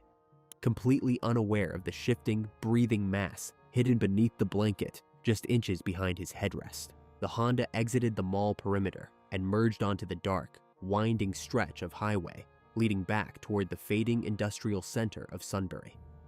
The tension inside the cabin was suffocating, thick enough to choke on. The driver kept her eyes fixed firmly on the road, maintaining a terrifying facade of casual calm, while the passengers stared out the window into the passing tree line. Behind them, the husband lay completely motionless. His hands clutched the nylon cord in the total darkness under the heavy fabric, his knuckles turning white. He listened blindly to the rhythmic, hypnotic thud of the tires hitting the pavement joints, waiting for the momentum to stop. The vehicle eventually veered off the main road, descending into a grid of narrow, neglected residential streets.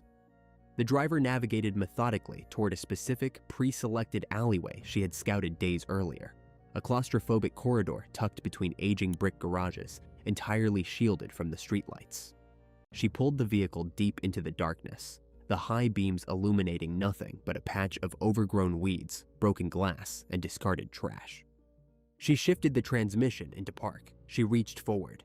She twisted the key. The engine died. The sudden, absolute absence of the motor's hum was deafening. That was the signal. The blanket in the back seat was thrown violently aside. The husband surged upward from the floorboards, lunging over the passenger headrest with explosive, uncoiling energy. He whipped the nylon cord directly over the older man's face and secured it tight around his neck, pulling backward with every single ounce of his body weight and leverage. The victim instantly thrashed. His heavy frame violently rocked the entire suspension of the compact car. He choked and gasped, his large hands desperately clawing at the synthetic cord, biting deep into his trachea, tearing at his own skin to break the crushing tension. The struggle was frantic, a brutal explosion of kinetic energy confined entirely within a tiny glass and metal box.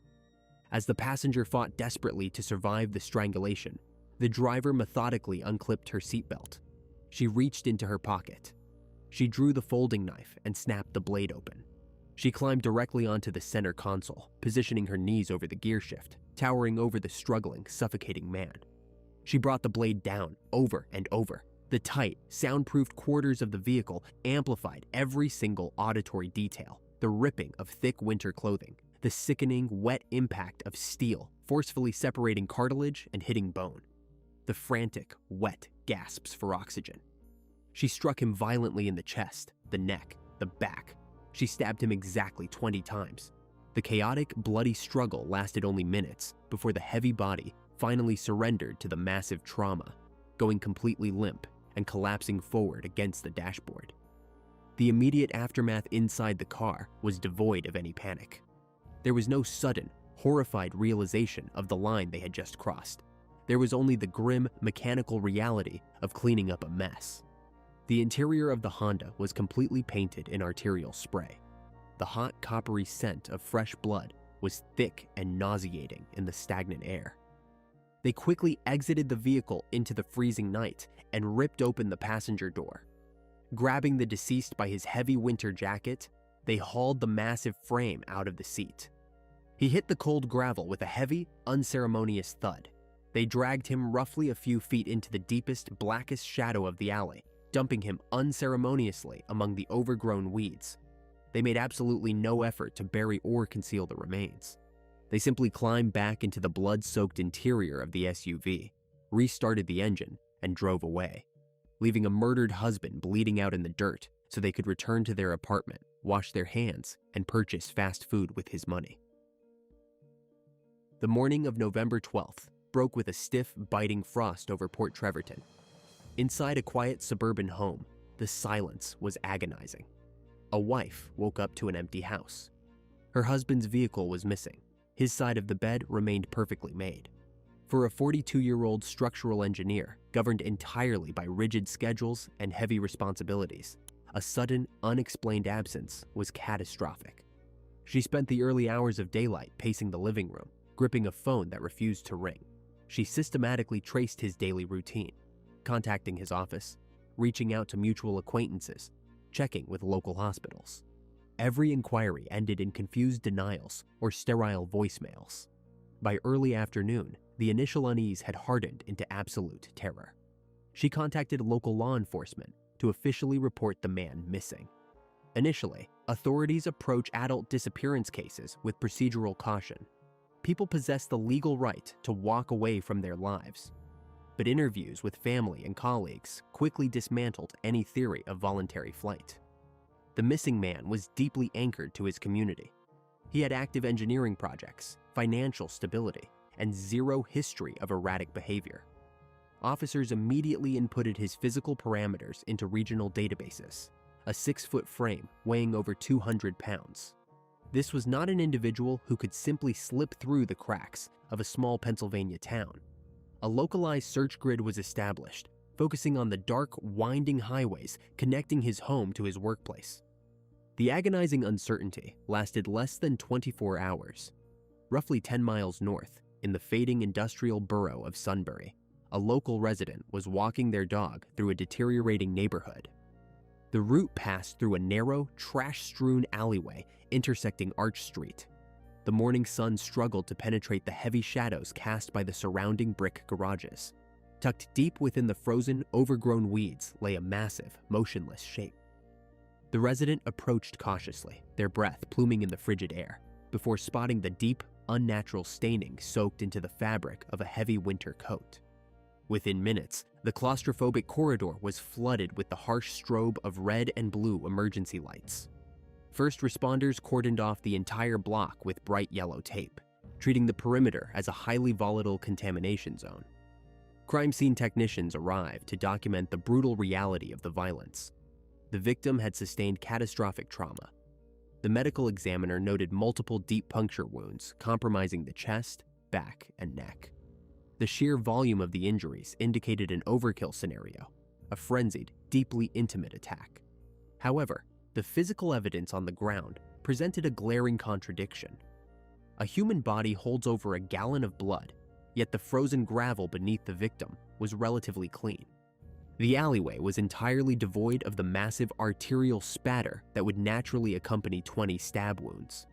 Detectives quickly deduced that this desolate stretch of weeds was not the primary theater of violence. It was merely a dumping ground.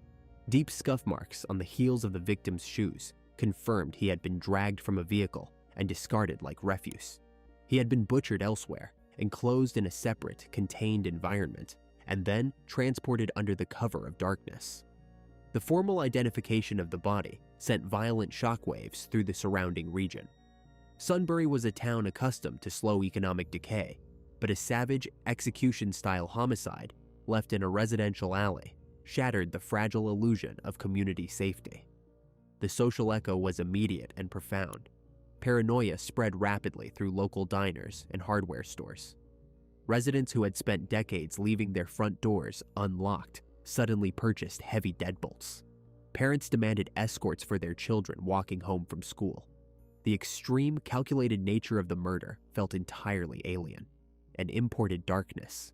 The public demanded immediate answers, terrified that a deranged predator was actively hunting in their quiet streets. With physical evidence scarce and the crime scene yielding zero biological material from the attackers, the investigative strategy executed a hard pivot. A respectable engineer did not end up butchered in a Sunbury alleyway by sheer coincidence. The detectives needed a starting point, so they turned to the victim's digital footprint. Subpoenas were rapidly filed for his financial records and cellular provider data. Technicians began mapping his final known coordinates, successfully tracing a cluster of cell phone pings to the vast, open parking lot of the Susquehanna Valley Mall on the evening of his death. The critical breakthrough required breaching his personal computer. Investigators painstakingly sifted through his internet history, searching for any anomaly hidden within his highly structured life. Buried beneath layers of mundane professional emails and spam, they unearthed a secondary, heavily guarded email account. This hidden inbox held the digital breadcrumbs leading directly to the snare. Detectives scrolled through the final, fatal exchange, a series of transactional messages responding to a classified advertisement. They read the negotiations for discreet companionship, the agreed-upon price of $100, and the exact coordinates for the mall rendezvous. The man had not been chosen at random. He had been systematically lured into a blind spot. The authorities now possessed the attacker's burner email address. The hunt for the phantom killers had officially begun. The burner email address was a digital phantom. Detectives sitting in the claustrophobic precinct, staring at glowing monitors, found themselves slamming into solid brick walls. Initial subpoenas issued to the email provider returned heavily encrypted data, masked routing protocols, and proxy servers explicitly designed to shield the user's geographical coordinates. Days bled into one another, and the pressure from a terrified community mounted rapidly. The initial working theories veered wildly off course, mirroring the deep frustration of the investigators. Because a respectable structural engineer does not typically end up butchered in a neglected alleyway, detectives assumed a targeted personal motive. They audited his professional life, pulling heavy files on engineering contracts, searching for disgruntled contractors or volatile financial disputes. They scrutinized his bank accounts for hidden gambling debts. Precinct whiteboards were littered with photographs of business associates and distant relatives. Every single avenue was a draining, time-consuming dead end. The victim possessed no dark underworld connections. He had simply clicked on an online advertisement, and that digital snare was guarded by a sophisticated proxy screen. They had a brutally murdered man, an impromptu dumping ground, and a meaningless string of alphanumeric characters hiding the executioners. Criminals who rely entirely on digital anonymity usually make one fatal, impatient mistake. It took nearly a week of aggressive cyber forensics, collaborating with federal technicians, to finally fracture the proxy wall. The digital forensic team successfully isolated a brief, unprotected login. The burner account had momentarily pinged a local cell tower, directly linking the anonymous email address to a specific mobile device. The registered owner of that smartphone was not a hardened criminal, a debt collector, or a disgruntled contractor. The data pointed to a 19-year-old girl named Miranda Barber. The billing address attached to the phone plan hovered over a cramped ground floor apartment, just a few miles from the exact alleyway where the body was discarded. The detectives mobilized immediately, treating the fading brick building not as a residence, but as a staging ground for a homicide. When investigators brought the teenager into the stark, windowless interrogation room, they expected the typical physiological markers of panic: heavy sweating, stammering, defensive posturing, or immediate demands for legal counsel. Instead, they were met with a chilling, hollow calm. She sat at the bolted metal table, her posture entirely relaxed, expressing only mild annoyance at the logistical inconvenience of the interview. Detectives laid out the digital evidence, placing the printed email transcripts directly in front of her. She didn't flinch. Instead, she offered her first carefully calculated narrative. She readily admitted to posting the classified advertisement and meeting the older man for a financial transaction. According to her official statement, she picked the target up at the mall, drove him around the block, collected her $100, and dropped him off safely at a nearby intersection. She insisted he was perfectly fine when he exited her vehicle. It was a smooth, rehearsed fabrication, designed to logically account for her digital footprint while entirely severing her from the physical act of murder. The detectives let her talk, silently noting every detail, knowing they already held the physical counter-evidence to destroy her timeline. They had spent the previous 48 hours pulling high-definition security footage from every commercial building surrounding the Susquehanna Valley Mall. The video explicitly contradicted her confident statement. The footage showed her red Honda CR-V leaving the commercial perimeter and heading deliberately into the dark residential grid, never once stopping at an intersection to discharge a passenger. When investigators slid the time-stamped photographs across the metal table, the atmosphere in the room violently shifted. The teenager recognized that her initial firewall had collapsed. She executed a rapid, tactical pivot. She altered the narrative completely. She claimed that during the drive, the older man became suddenly aggressive. She described him reaching across the center console, making violent threats, and attempting to physically assault her in the driver's seat. In her heavily revised account, she was a terrified, fragile victim who had no choice but to reach for a pocket knife to survive a massive, overpowering attacker. It was a classic, desperate self-defense plea. But the detectives were veterans, and they possessed the autopsy report. A panicked teenager fighting off a massive physical assault in a confined space does not inflict 20 localized, deep-tissue stab wounds. True survival is chaotic. The wounds on the engineer's body were methodical and targeted. Furthermore, a victim of an assault does not successfully drag a 200-pound body out of a passenger seat and dump it in a dark alley without immediately contacting the authorities. The story was rotting from the inside out. To break it completely, they needed the weakest link. They needed the husband. Elite was placed in an identical, isolated room down the hall. Unlike his wife, he possessed absolutely no psychological armor. He was pale, his eyes darting frantically around the small, brightly lit space. Investigators applied heavy pressure, utilizing strict isolation techniques. They fed him manipulated fragments of his wife's crumbling story, casually mentioning that she was already shifting the blame onto his shoulders for the bloody aftermath. The 22-year-old's timeline immediately fractured. He told the investigators he was at a local store during the murder, but his inability to name the store or provide a basic receipt caused his narrative to stall. He began sweating profusely. He slipped up, mentioning the purchase of heavy carpet cleaner. He mentioned throwing away a dark blanket. He referenced the exact alleyway where the body was discovered before the detectives had even named the specific street. Under the suffocating weight of the interrogation, his fragile loyalty completely broke. He confessed to hiding in the footwell of the SUV. He detailed the tension of the nylon cord. He mapped out the entire mechanical execution of the trap. With the confession officially recorded, a local judge immediately signed the search warrants. Forensics teams descended upon the red Honda CR-V parked outside their apartment building. The exterior looked normal. The interior was a chemical biohazard. The couple had flooded the cabin with industrial bleach and foaming carpet shampoo, attempting to dissolve the biological nightmare. The sharp, toxic fumes burned the technicians' eyes as they peeled back the rubber floor mats. But bleach cannot erase gravity.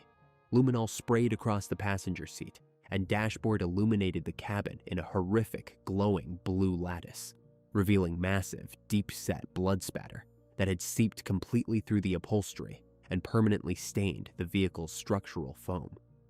Hidden deep inside the apartment, investigators recovered the heavy folding knife, its locking mechanism still caked in microscopic traces of human tissue. The digital ghosts had been dragged into the harsh light of reality. Handcuffs were locked onto their wrists. The physical investigation was definitively over, but the true psychological circus was only just beginning. Locking the heavy iron doors of the county jail should have silenced the 19-year-old. Instead, it provided a stage. Recognizing that a single brutal robbery in a fading borough would only earn a brief mention in the local press, she orchestrated a massive escalation from behind bars. She bypassed her defense attorneys and reached out directly to a regional reporter, leveraging a jailhouse telephone to broadcast a spectacular, heavily fabricated confession. She claimed the murdered engineer was not an isolated target, but merely the latest kill in a nationwide spree. With calculated detachment, she stated she belonged to a highly organized satanic cult operating out of Alaska that had trained her to hunt human beings. She boasted of traveling across the country, leaving a trail of bodies from Texas to North Carolina, insisting she stopped counting after her 22nd victim. The media explosion was instantaneous. Satellite trucks flooded the narrow streets of Sunbury. National networks plastered her mugshot across television screens, framing her as a terrifying, prolific predator. For a few frantic weeks, she possessed the exact dark infamy she had always craved, but the sheer magnitude of her claims triggered a massive, multi-agency federal response. The FBI and state police departments aggressively audited cold cases, unidentified remains, and missing persons reports along her known travel routes. The entire mythos unraveled immediately. Federal profilers found absolutely zero physical or circumstantial evidence linking her to any other crime scene. Her geographical timelines were impossible. The Alaskan cult was exposed as pure adolescent fiction. Authorities systematically stripped away the mastermind persona, revealing a disturbed teenager who simply weaponized the press to extend her time in the spotlight. Facing insurmountable forensic evidence from the alleyway and the very real threat of capital punishment, the defiant posturing finally collapsed. Stripped of the serial killer mythology, the cold reality of the courtroom set in. To avoid the execution chamber, both husband and wife abandoned their bravado. They quietly entered guilty pleas to second-degree murder and were immediately handed permanent, identical sentences. Life in state prison without the possibility of parole. There are no shadowy cults operating in the Alaskan wilderness. There is no cross-country trail of 22 hidden bodies. The true horror of this case isn't rooted in a grand, intricate conspiracy. It lies entirely in the banal, pathetic reality of its architects, two deeply hollow individuals suffocating in a stagnant apartment who decided to erase a human being simply to feel important. Miranda Barber sacrificed a man's life to cement a mythological legacy. Instead, she secured a permanent, concrete cage, destined to grow old and be completely forgotten in the exact anonymity she killed to escape. Please like this video and share your thoughts about this case in the comments. Be sure to check out our previous videos as well. See you soon. A bicyclist riding along a paved path in Waukesha, Wisconsin, noticed something moving in the dirt. A 12-year-old girl was dragging herself out of the tree line. She was covered in blood, 19 stab wounds mapped across her small frame. One had missed her heart by a fraction of a millimeter. The sheer brutality of the scene defied logic, but the true horror lay in the identity of the attackers. The people who left her to die were her two 12-year-old best friends, and they committed this atrocity as a blood sacrifice to a digital ghost. Please support the channel by subscribing and liking this video. Thank you so much. Waukesha, Wisconsin, sits roughly 18 miles west of Milwaukee. It is a city of 70,000 residents, defined by quiet subdivisions, predictable routines, and a heavy reliance on community trust. During the bitter Midwestern winters, temperatures routinely drop below 0 Fahrenheit, keeping families indoors, isolated behind closed doors and glowing screens. It is the type of environment where middle schoolers walk home unsupervised, and parents rarely question what their children are doing on their tablets when the house goes quiet. Born in 2002, Morgan Geyser occupied one of these unassuming homes. From the outside, she appeared to be an intelligent, if slightly eccentric, 6th grader. She maintained decent grades and stayed out of trouble. But beneath the facade of a typical preteen lay a rapidly deteriorating psychological landscape. Morgan was experiencing the onset of childhood schizophrenia, an incredibly rare and severe condition for someone her age. Her cognitive framework was fracturing. She exhibited a distinctly flat affect, meaning her face and voice rarely registered normal emotional responses. While other children learned empathy through socialization, Morgan remained detached, observing human interaction as if studying a foreign language. Her parents noted her quirks, a morbid fascination with the macabre, strange, and violent doodles in the margins of her notebooks, but they rationalized them. Middle school is an awkward phase, and introverted kids often explore dark themes. There was a family history of mental illness, yet the specific, terrifying signs of Morgan's detachment from reality were completely missed. She did not just have an active imagination, she was actively losing the ability to distinguish between the physical world and the dark corners of her own mind. A few streets over, Anissa Weier was fighting a very different kind of battle. Also born in 2002, Anissa was consumed by a profound, agonizing insecurity. She felt entirely disconnected from her peers at Horning Middle School, navigating the brutal social hierarchy as a perpetual outcast. Anissa was lonely, awkward, and carried an overwhelming desperation for acceptance. She lacked a core sense of identity. To cope with her isolation, she retreated into the digital world, spending hours alone in her bedroom scrolling through internet forums and obscure websites, searching for a place to fit in. Anissa was a quintessential follower. When a young person is starving for a sense of belonging, they become highly malleable, willing to adopt the beliefs and behaviors of anyone who offers them validation. She needed someone to tell her she mattered. She needed an anchor, even if that anchor was slowly sinking. Before they found each other, Morgan and Anissa were isolated entities. Morgan possessed a commanding, delusional force, a mind constructing intricate, dark realities that demanded validation. Anissa was a blank slate, eagerly searching for a stronger personality to latch onto and a narrative to make her life feel significant. They were two girls standing on the precipice of puberty, each harboring distinct psychological vulnerabilities. The danger did not lie in their individual issues, but in the exact way their pathologies would soon intertwine. Morgan required a believer to make her delusions feel real. Anissa required a leader to give her a sense of purpose.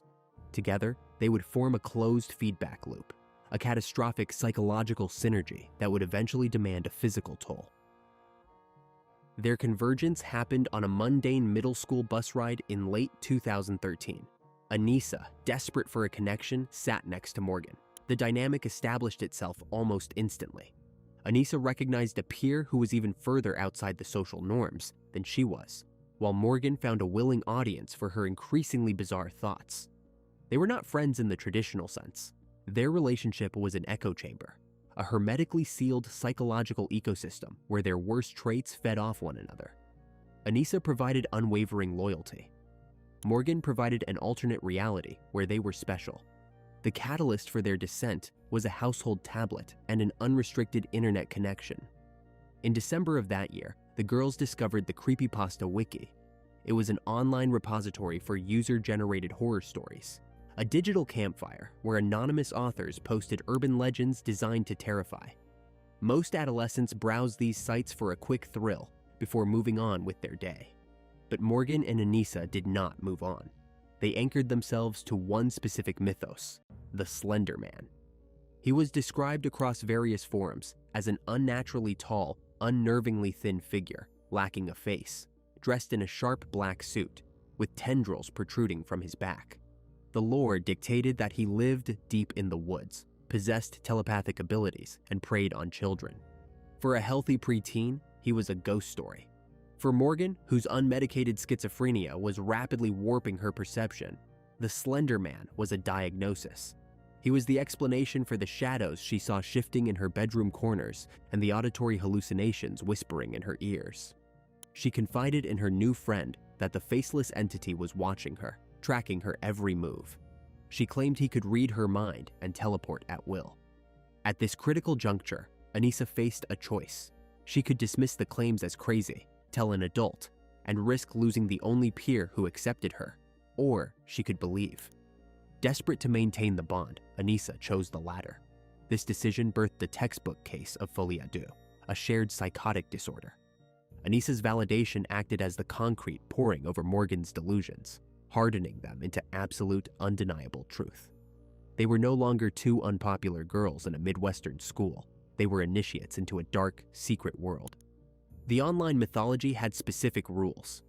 To spare your own family from the Slender Man's wrath, and to elevate yourself to the status of his chosen servant, you had to become a proxy. Proxies were humans who carried out the entity's violent will, earning the right to live with him in his mansion. The girls convinced themselves this mansion was located deep in the Nicollet National Forest, a sprawling wilderness roughly 300 miles north of their hometown. Becoming a proxy required a demonstration of absolute loyalty. It required a blood sacrifice they needed to kill. This dark calculus necessitated a victim. Enter Peyton Leutner. Peyton was the exact opposite of Anissa. She was bright, grounded, and possessed a strong moral compass. She had been Morgan's best friend since the 4th grade. When Morgan struggled to fit in, Peyton was the one who sat with her, defending her eccentricities out of a deep, genuine sense of empathy. Peyton anchored Morgan to the real world. She was a lifeline to normalcy.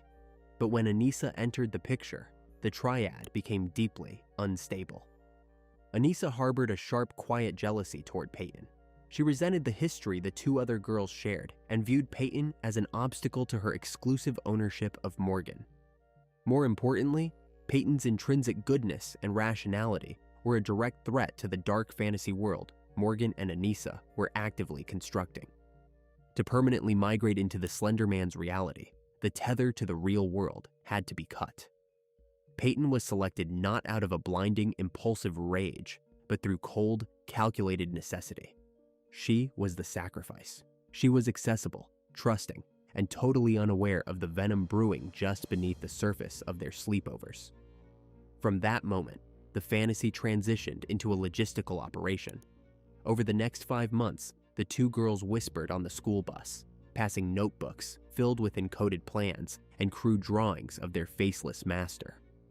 They debated methodologies with the casual detachment of students planning a science fair project. They discussed whether to carry out the act in a local park or to strike while the victim slept. They meticulously prepared supply lists, detailing what they would need for their 300-mile trek into the northern forests after the deed was done. The adults around them saw two girls whispering and giggling over a shared secret, assuming it was harmless chatter. They had no idea that behind those notebooks, Morgan and Anissa were finalizing the blueprints for an execution.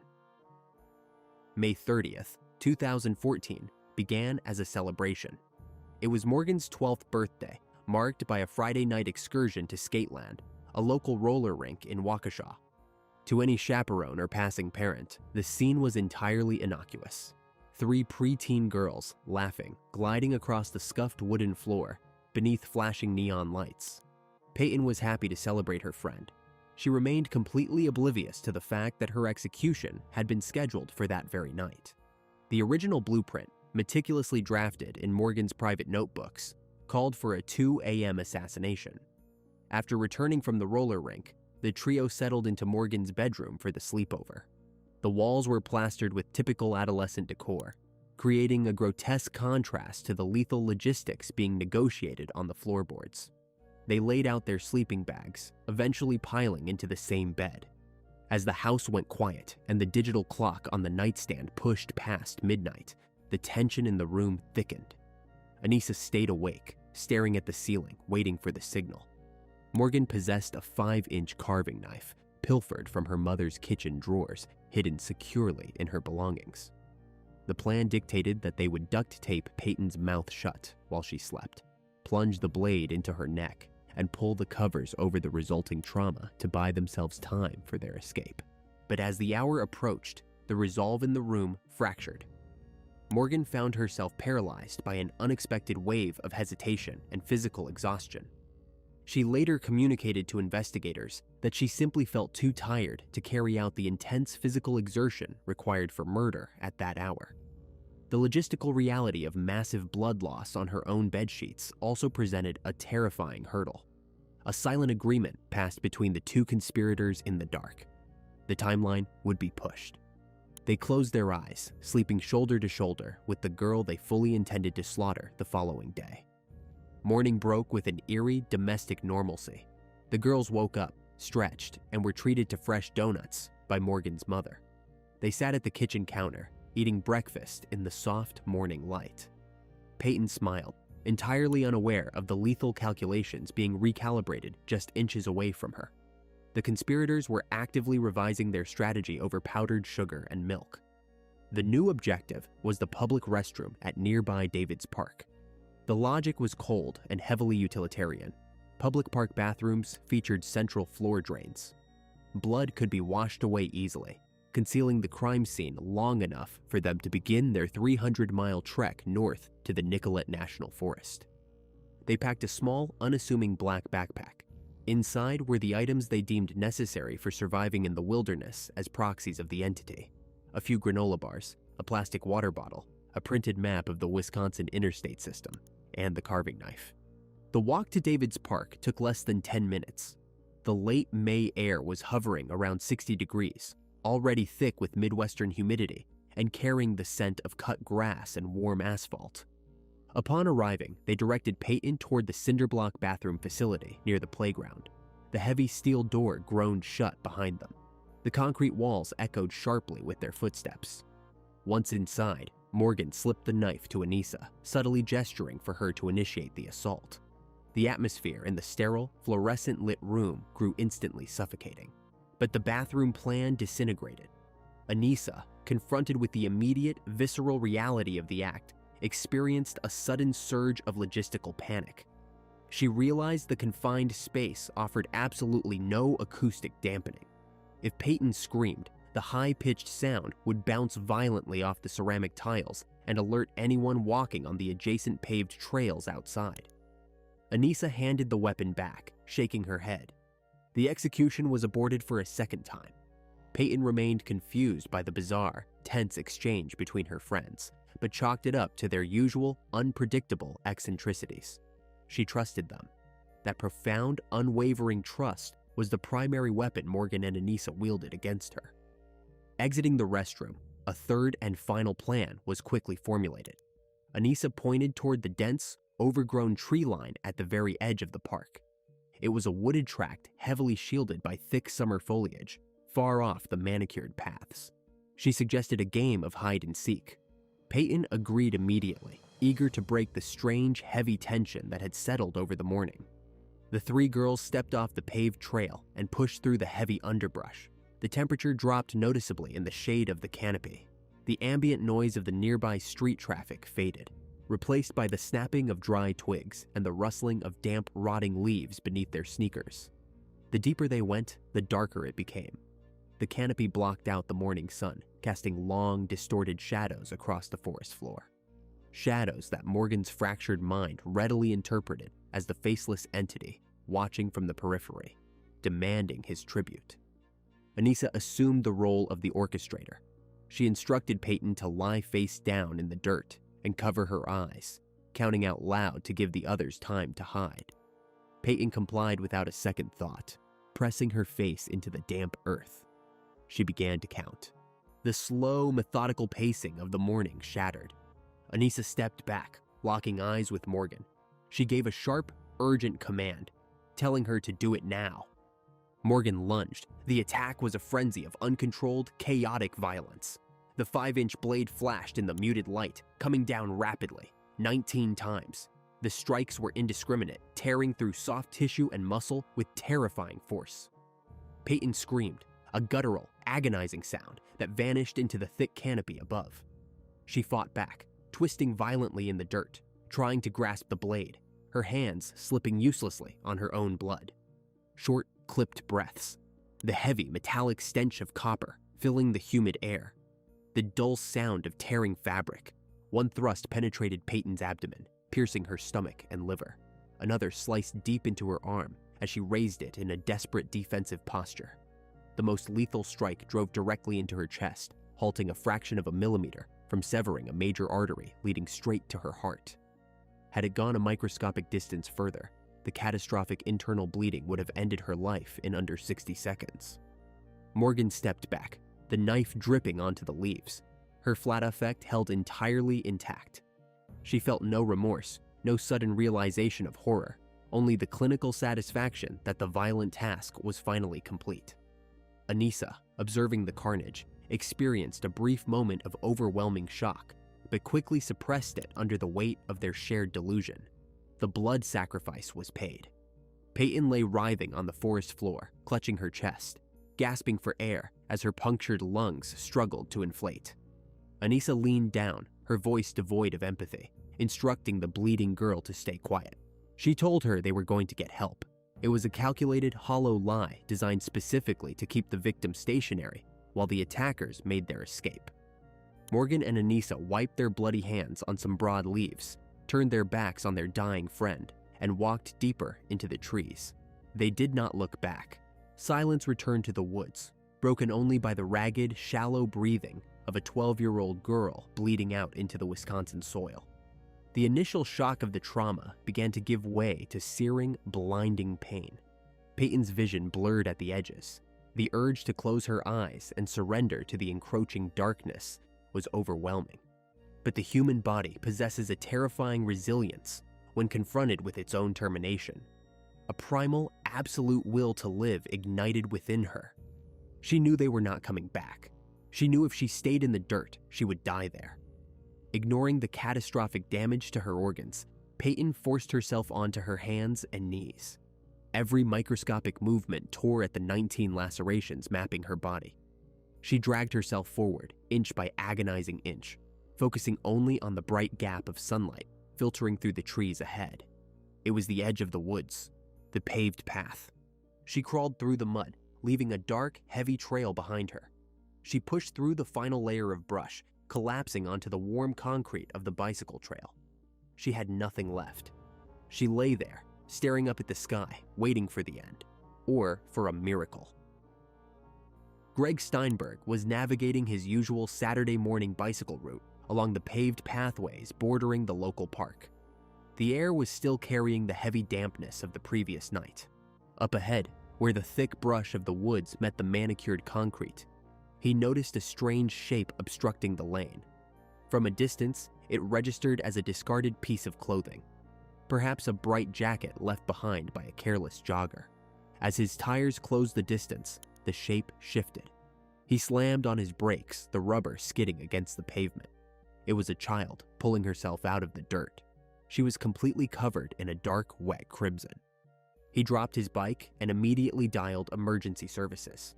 He relayed to the dispatcher that he had found a young female in critical condition, bleeding profusely from multiple unknown lacerations. He crouched beside her, trying to offer comfort without moving her shattered frame, waiting in the agonizing quiet until the distant, rising wail of sirens finally broke the suburban calm. The medical response was aggressive. Paramedics rushed the stretcher down the paved path, their boots slipping slightly on the blood-slicked concrete. The back of the ambulance transformed into a chaotic blur of pressure bandages and oxygen masks as they raced toward the trauma center. The victim was fading rapidly, her body entering severe hypovolemic shock from the massive loss of fluid. Inside the trauma bay, the surgical team faced a horrific anatomical puzzle. They had to locate, clean, and seal 19 distinct puncture wounds scattered across her arms, legs, abdomen, and chest. The true scale of her miraculous survival became apparent only under the intense glare of the operating lights. The blade had struck major organs, including her liver and stomach, but the most lethal strike had been delivered to her chest. The steel had penetrated deep, halting a microscopic fraction of an inch away from the major artery of her heart. Had the weapon gone a hair further, or had her heart been at a different stage of its expansion cycle during the impact, she would have bled to death on the forest floor before the bicyclist ever found her. Before the anesthesia pulled her under, she exhibited a final, staggering surge of adrenaline. She managed to clearly communicate with the attending officers standing by her bedside. She provided the exact identities of the two people who had left her in the woods. The local police department pivoted instantly from a standard assault response to a high-stakes manhunt. The sheer brutality of the attack stood in stark, jarring contrast to the profile of the suspects. Detectives were dispatched to the suburban residences of the named attackers. They arrived expecting to find frightened children who had perhaps lost control of a dispute. Instead, they found empty bedrooms. The parents were completely oblivious, assuming their daughters were simply enjoying the weekend weather at a nearby playground. When the officers confirmed the girls were not in the immediate vicinity, a chilling realization settled over the command center. The suspects were actively on the run. County-wide alert was broadcast. Patrol cruisers saturated the residential grids, slowly expanding their search perimeter outward toward the major highways. Dispatch radios crackled with descriptions of two middle schoolers, casually dressed, last seen carrying a dark backpack. The cognitive dissonance inside the police vehicles was palpable. Law enforcement veterans were scanning the streets for vicious, coordinated assailants trapped within the small bodies of preteens. Miles away from the sterile urgency of the hospital, the suspects were executing the next phase of their delusional roadmap. Having successfully left the suburban borders behind, they navigated their way onto the gravel shoulder of Interstate 94. Their overarching objective remained perfectly intact in their fractured minds: a 300-mile pedestrian trek north toward the heavy timberlands to secure their promised place in the entity's mansion. The harsh physical reality of the interstate clashed violently with their dark fantasy. Semi-trucks roared past them at 70 miles per hour, kicking up violent gusts of wind, exhaust, and roadside grit. The Midwestern sun beat down on the asphalt, radiating heat upward. The girls trudged along the debris-lined shoulder, their sneakers heavy, their initial surge of adrenaline completely depleted. They were exhausted, dirty, and utterly exposed. Yet they pressed on, clutching the unassuming black backpack containing their meager supplies and the unwashed murder weapon. It took nearly 5 hours of coordinated searching to finally close the net. A sheriff's deputy patrolling the interstate corridor spotted two small figures walking dangerously close to the high-speed traffic lanes. He pulled his cruiser onto the shoulder, activating the light bar.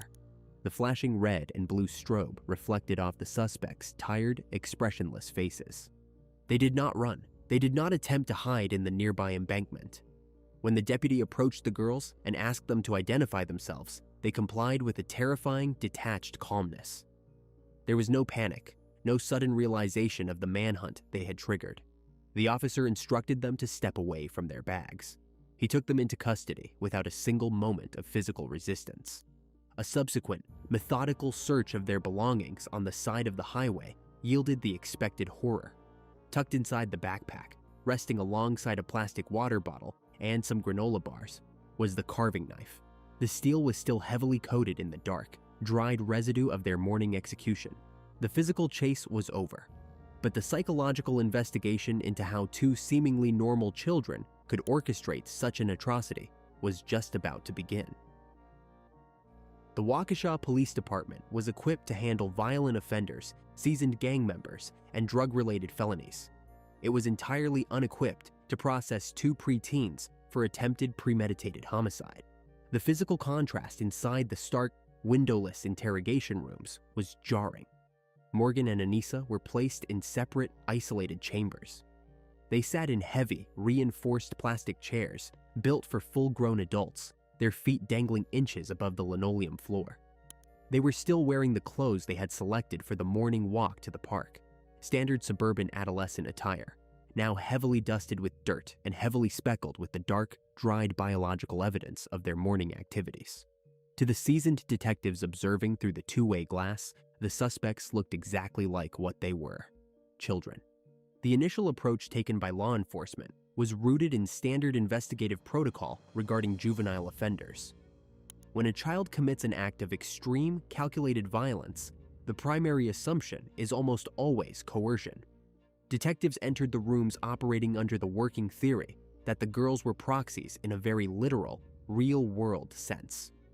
The investigators believed a flesh-and-blood adult, most likely an older, manipulative male predator, had groomed them, exploited their psychological vulnerabilities, and explicitly ordered the hit on Peyton. The interviewers spoke softly, offering sodas and employing gentle, non-threatening tones, attempting to coax a name out of the suspects. They needed to identify this dangerous mastermind and lock down his location before he vanished. The suspects were surprisingly cooperative. They eagerly spoke of the man who instructed them to carry out the blood sacrifice. Anissa described him with a chilling sincerity, detailing his unnatural height, his featureless visage, and the immaculate, sharp black suit he always wore. Morgan confirmed his existence, explaining to the officers that he watched her constantly, communicated with her telepathically, and had explicitly threatened to slaughter her entire family if she failed to secure her status as his loyal servant. The detectives furiously scribbled notes on their legal pads. For a brief, terrifying window, a localized panic rippled through the precinct. Officers began mentally cross-referencing the girl's physical description against known sex offenders, transients, and dangerous individuals residing within the county limits. They were hunting a tall, pale man in a suit who possessed an unimaginable degree of psychological control over local youths. Then, the procedural momentum hit a brick wall. When investigators pressed Morgan for the man's exact name, her response did not align with any criminal database. She calmly informed the detective that they were carrying out the orders of the Slender Man. The seasoned officers exchanged deeply confused glances. The moniker meant absolutely nothing to them. It required a quick internet search on a precinct computer to completely shatter the trajectory of the investigation. The monitor populated with crude fan art, fabricated horror stories, and digital folklore. The realization washed over the command center like a wave of ice water. There was no adult predator hiding in the woods.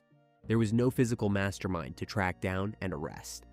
The phantom they were hunting was a fictional entity born on internet message boards. Law enforcement was not tracking a man. They were fighting a meme. Understanding the motive did nothing to lessen the horror of the formal confessions that followed. Morgan's recorded interview remains one of the most unsettling pieces of documented criminal psychology in modern history. She detailed the mechanics of the stabbing with absolute clinical detachment. Her flat effect held perfectly steady, her voice devoid of inflection or tremor.